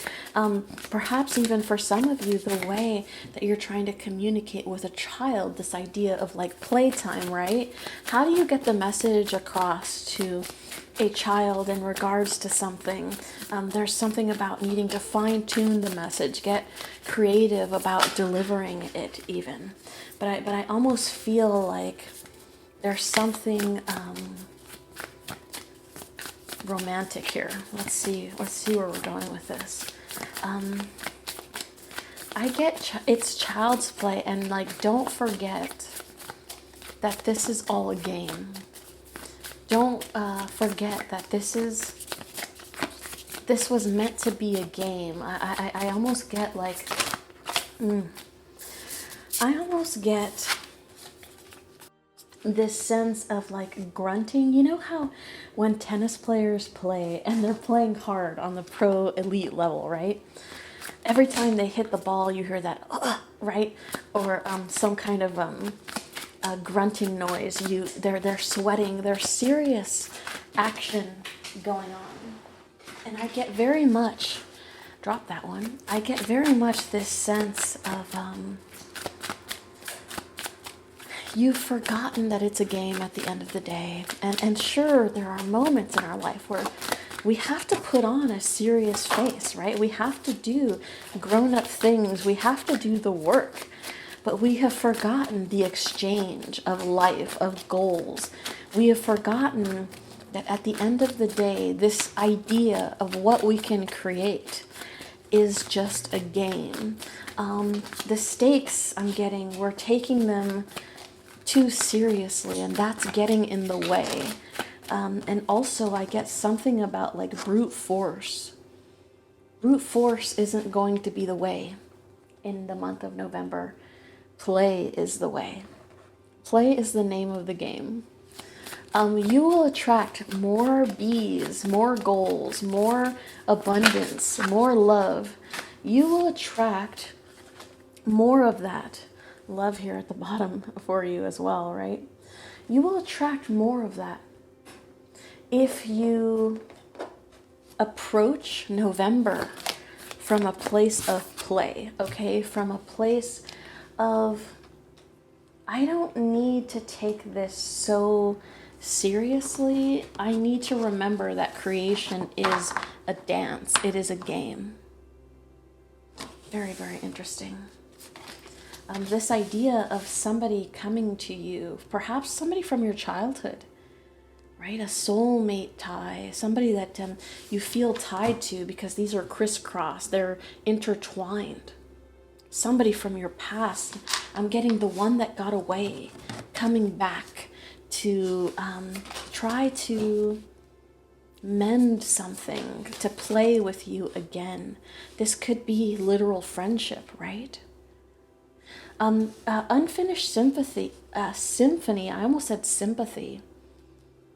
Perhaps you've never stopped grieving for this thing or this feeling that you've lost of being a kid and having fun and just enjoying the ride and embracing things for how they are, and realizing that it's just a game, that it's just fun at the end of the day, right? To create the life that we want, to do, to experience. This experience was meant to be a game.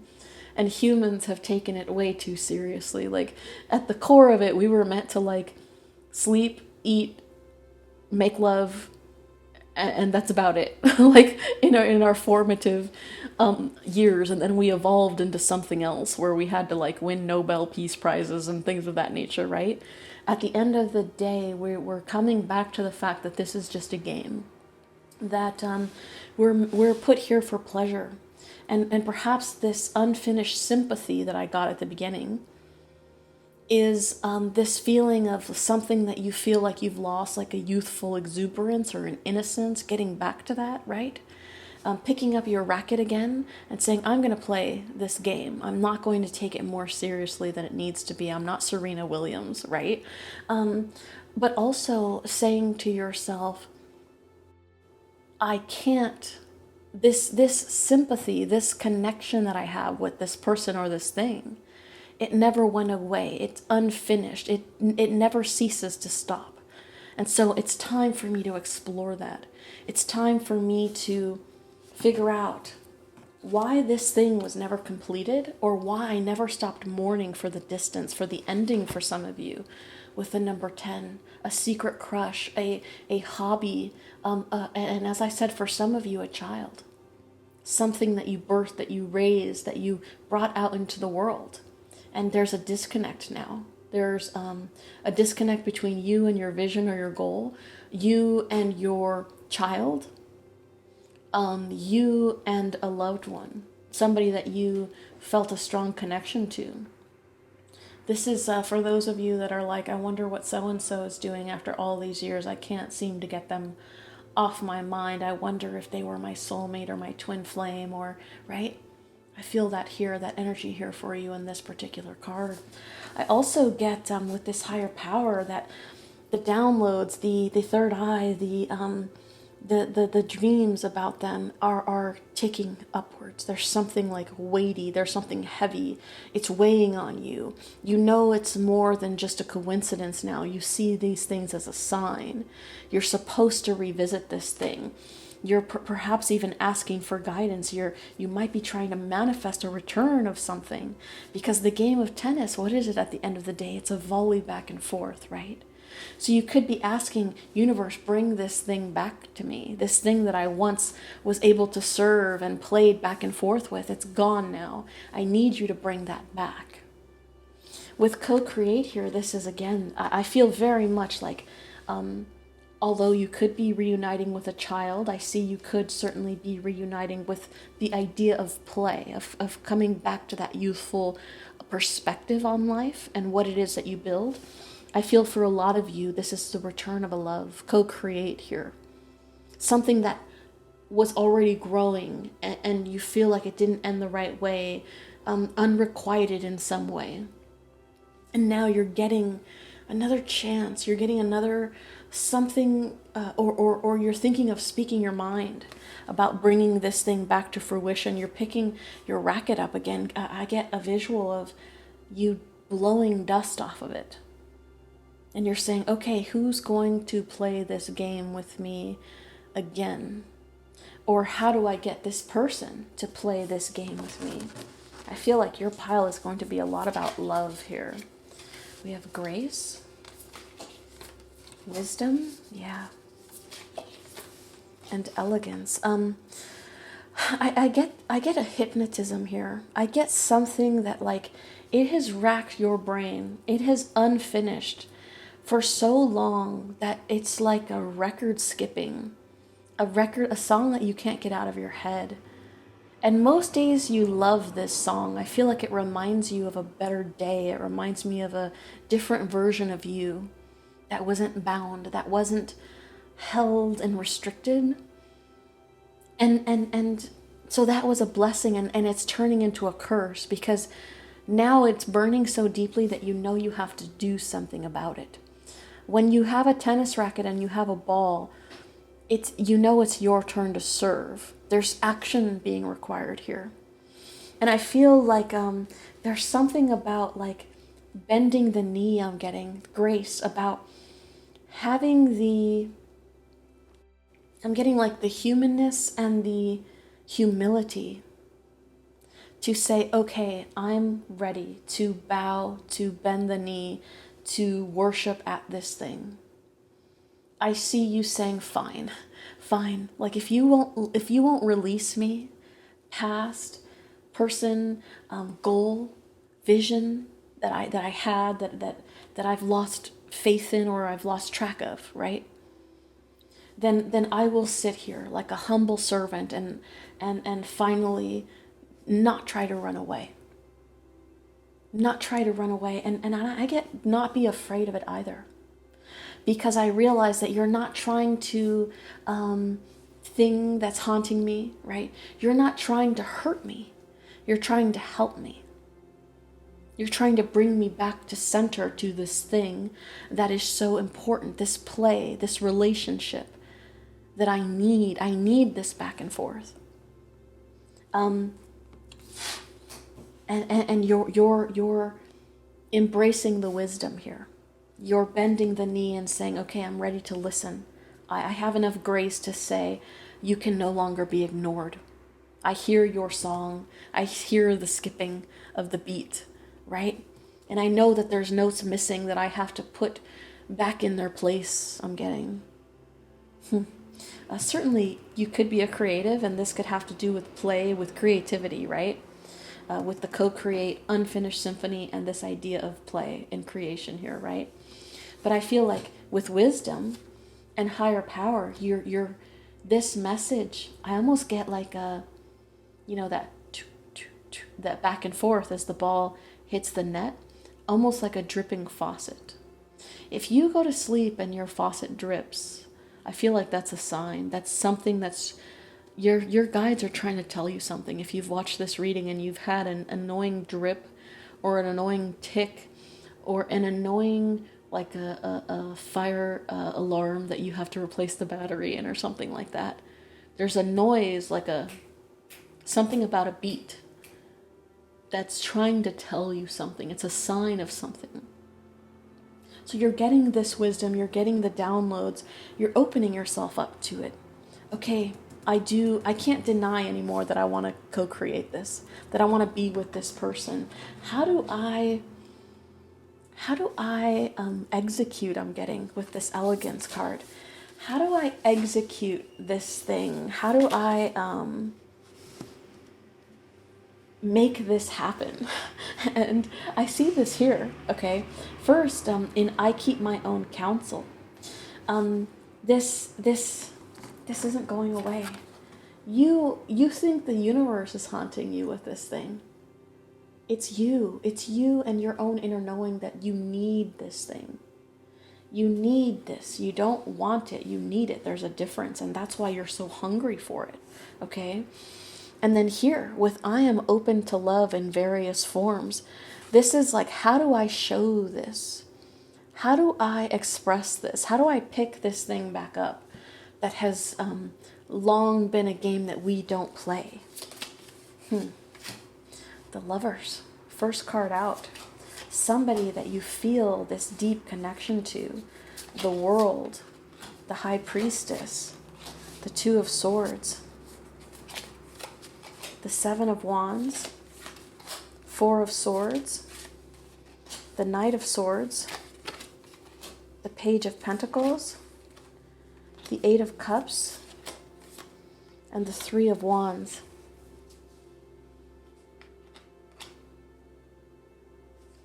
I am going to shift this because I just realized that I stretched one card too many, or I didn't stretch one card enough. If you're wondering why I shifted those, okay? This idea of the Lovers. For some of you, there's two things that I'm getting here. One, the one that got away. Literally, the Lover, Gemini energy here, with the Eight of Cups, got away. Movement, disappeared. It's left, okay? And this idea of mourning this thing and not being able to let it go, feeling like I keep my own counsel, I will be forever alone, right? And feeling like this symphony was unfinished when this thing ended. And why do I keep hearing this song? How do I get this play going again. I feel like some of you are either going to be hearing from somebody that you felt was the one that got away, or you will be initiating this volley, this communication, this back and forth with them, this flirting, this play with them. There's y'all are getting your rackets out of the cupboard, and you're blowing the dust off of this relationship. Okay, with the World card here, obviously this idea of something that had ended, perhaps it ended because of distance, perhaps this person moved away, and that's why this relationship went unfinished. Regardless though, even worlds away, even I'm getting stages of life away, where this person could have married 3 other people and like you married 2 other people, not at the same time, okay? But I'm getting like they were still on your mind with the 4 of Swords. You still had this person on your mind. You cannot shake them. They are that big, they are that much of an influence on your world that they sit like this little birdie perched on your brain. Always, again, that thing about rhythm, about sound, like tick, tick, ticking, tweet, tweet, tweeting, chirp, chirp, chirping in your memory. And I feel this thing of like, well, with time I'll be able to suppress this. With time I won't hear this anymore. I can ignore the messages here. And that's not going to happen. I'm sorry to tell you, pile number 4. Your high priestess is, look at her expression, like, Jesus Christ, I love you, but like, how many times do I have to tell you? There's almost like, it's almost like you again, like this again, like we can't keep pretending like this isn't behind the veil here, like this isn't implanted in our minds and in our hearts. This is not something that is meant to be let go of. The high priestess on top of wisdom, on top of higher power, the third eye, that, right? Talk about a hell of some insight here. Your own brain is saying you need this. You need to do something about this, okay? You need to pick up your racket and stop pretending like the 2 of Swords. Stop blocking this from your head like you've been trying to do. With the Knight of Swords underneath the High Priestess, it requires some courage for you to even acknowledge that this weighs on your mind. The Knight of Swords speaks of royalty, right? It speaks of this idea of elevation. Like you've elevated to a place where you have knowledge that sets you up in a different class system than everybody else. And you're brave, you're a knight, you're a warrior. You'll march to whatever it is that needs to be said, done, right? Reunited. You'll do that without even so much thinking very much on it, because your brain says it needs to be done. And I feel almost like a tug of war here between action and thought. I feel like you keep thinking, I can just give this more time. And the universe is like, it's been 21 years, right? Like, the High Priestess is like, we've been doing this for lifetimes. Just pick up the racket again. It's time to play again.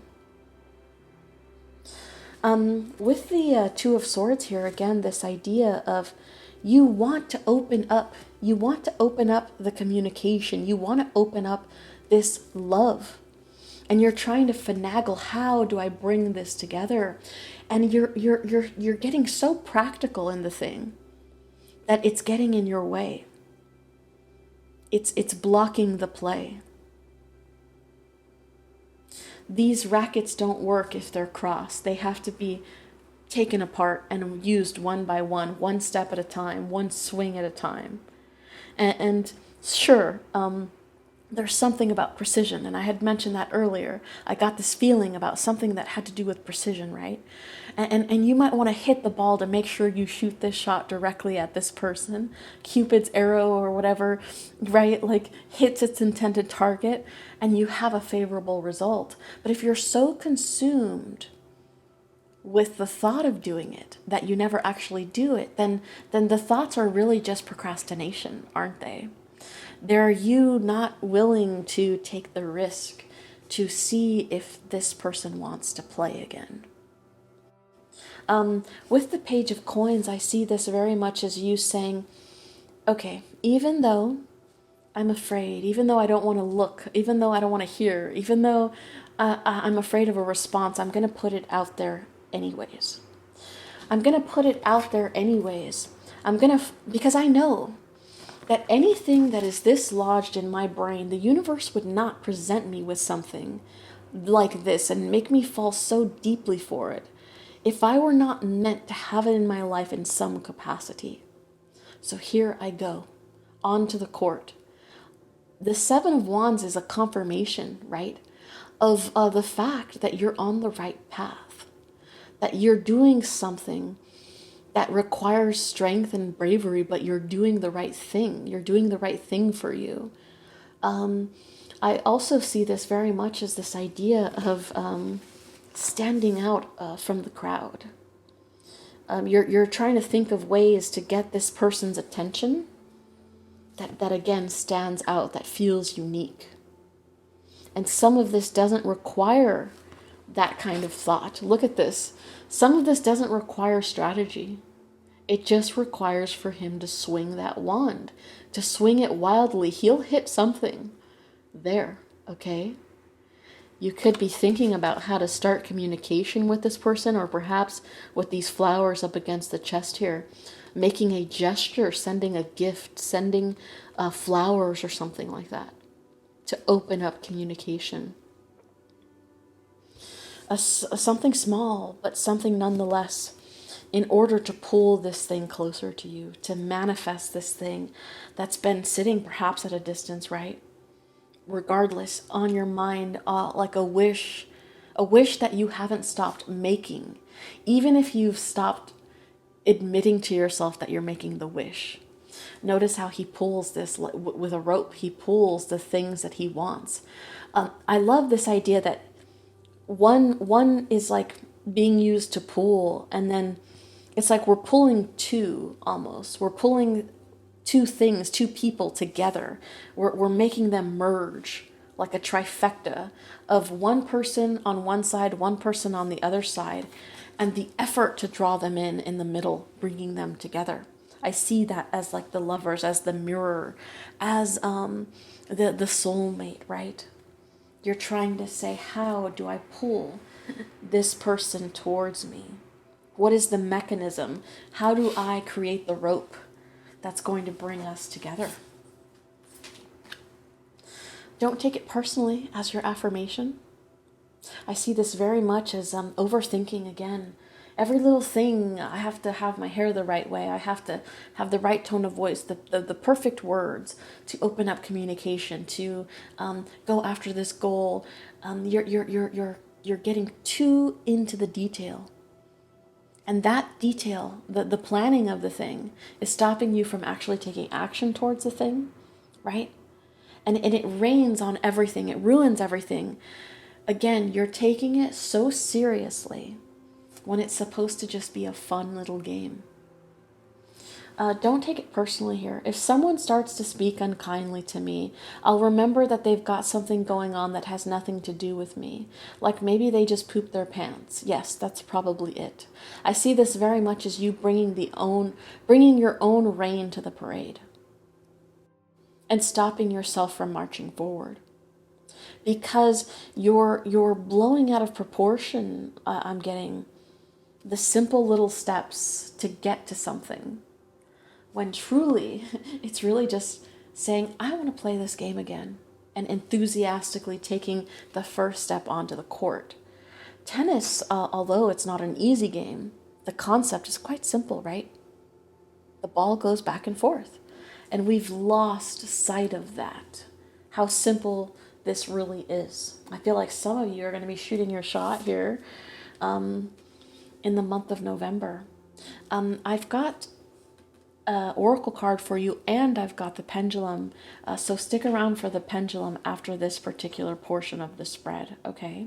For your oracle card, you've pulled the card of the dead end, which I find very, very interesting here. This idea of like U-turns, dead ends, things that are dead, things that are you feel might be telling you to stop and not over and over. But I feel like it's almost like the opposite with yours. Like there's something that you cannot let go of this thing. You've tried time, you've tried distance, you've tried so many things to get this thing out of your head, I'm getting, and it's not going away. Realizing, I think, where it is that things are meant to be ended, but where it is that things maybe ended prematurely. I think too, figuring out that sometimes our approach to something is a dead end. Yeah. Our approach to something is a dead end or a crutch that we use to say, I guess I can't move forward. I guess I don't have to be brave. I guess I don't have to take that step because I don't have all the details on the rest of the path. There's just a dead end here. When the universe is saying, build the rest of the road or go the rest of the way without a road paved. Go through the thicket of it, right? Very interesting. Hopefully this train doesn't get too annoying. I'm going to try to keep going because I hate cutting readings off at the center. The dead end, the closed door, the final chapter, the impasse. Contrary to what its name implies, the dead end is very much alive. It is a force that stops us from moving forward as planned. It is thick, dense, uncompromising, a wall beyond all walls. With every bramble, thorn, and stone, it simply states, no more, child. You have reached the last page of this chapter. It is natural to resist its very resistance. I love that. It is natural to resist its very resistance and struggle even harder to make our way, to prove our point, to hold on to what was. In this way, we fight with life itself. From a mythic perspective, the end you face is very much a beginning. There are doors opening all around you, just not the one you planned on walking through. If you are honest and courageous enough to accept, adjust, and adapt, the dead end becomes known as life's beginning. When light, acceptance, humility, relief, reverence for change. When dark, inertia, stuckness, tension, unconscious gripping. Certainly some of you could feel like it's time to put a hatchet in this thing to let it go. But I don't think so. I feel like this ending is something that you feel like is almost like an invitation I'm getting. Like the thing that was dead is not dead. It can be resuscitated. I can find a path back to it. You are Gatsby right now, but rowing your boat back ceaselessly. That orgasmic green light at the end of Daisy's dock. You are trying to get there, even when the universe has taken the water out of the lake. You can't even row, but you're like, I'm hell bent on reuniting with this thing. And I don't see this as a warning to stay away. I actually see it as the opposite. I feel like what you think is dead isn't. Nothing is ever truly dead in one way or another, right? When you really think about it. Go deeper. Kenny Rogers' The Gambler and Dawn Hathaway's Giving Up. Reflect on dead ends in your past that led to unimaginable wonders. The moment you accept the ending, a feeling of grace will arise. Doors begin to open both inside you and in the world. Some of you, surely you could be going through a breakup, right? You could be saying, this is unrequited love. I'm moving on. My 8 of Cups, right? I'm making the choice to leave with the Lovers and the 8 of Cups. and start a new chapter, find something else somewhere else, take the first step towards co-creating with a new person, because this situation is a dead end. But I feel for most of you, it's either a soulmate, one that got away type situation, right? That you refuse to let go of. You're like, no, now's not the time. I don't care what you say, universe. I can't let this go yet.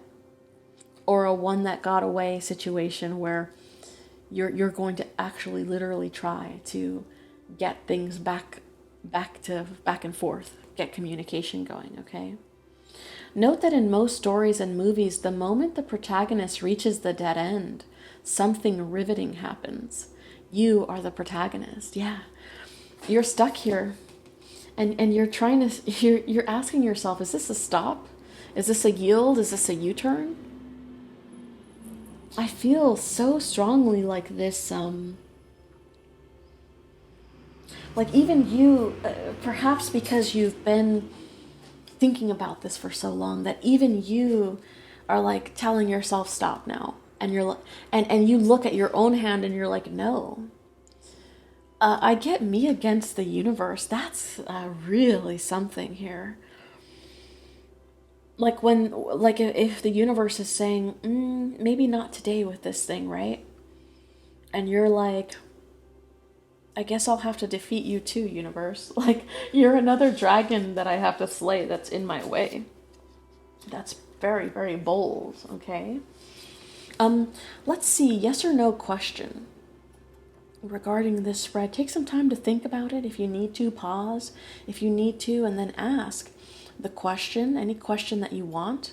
And then once we're done with this, I have a second one that I'm going to swing the pendulum for you for, okay?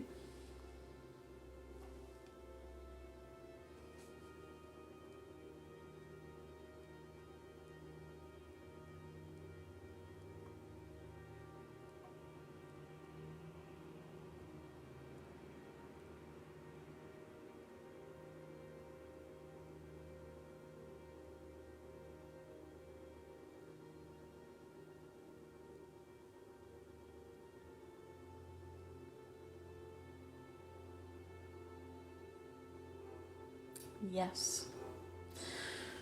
I knew it. Like, I feel like there's something about, like, everything that's transpired, everything that and has said no, has been an obstacle, has been a dead end. And you're saying, no, no, no, this is, I wasn't meant to feel this way for this to be a dead end. Which is quite interesting. That's where I got you against the universe. Like, you're like willing to even take the universe on if that's the case. Okay, last one, and then we will wrap it up. Now, for this particular one, you can ask for more information, right, on the first question, for the universe to expand on that for you. Or you can also ask a totally different question, okay? All right.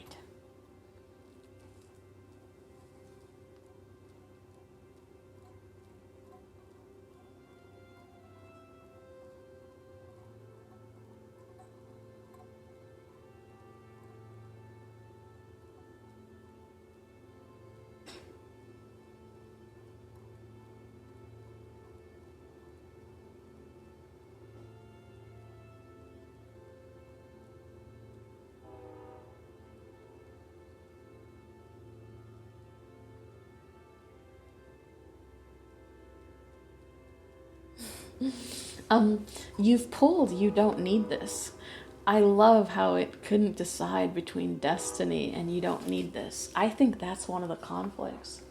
Perhaps that's the volley, perhaps that's the back and forth between you saying, is this destiny or is this something that I don't actually need?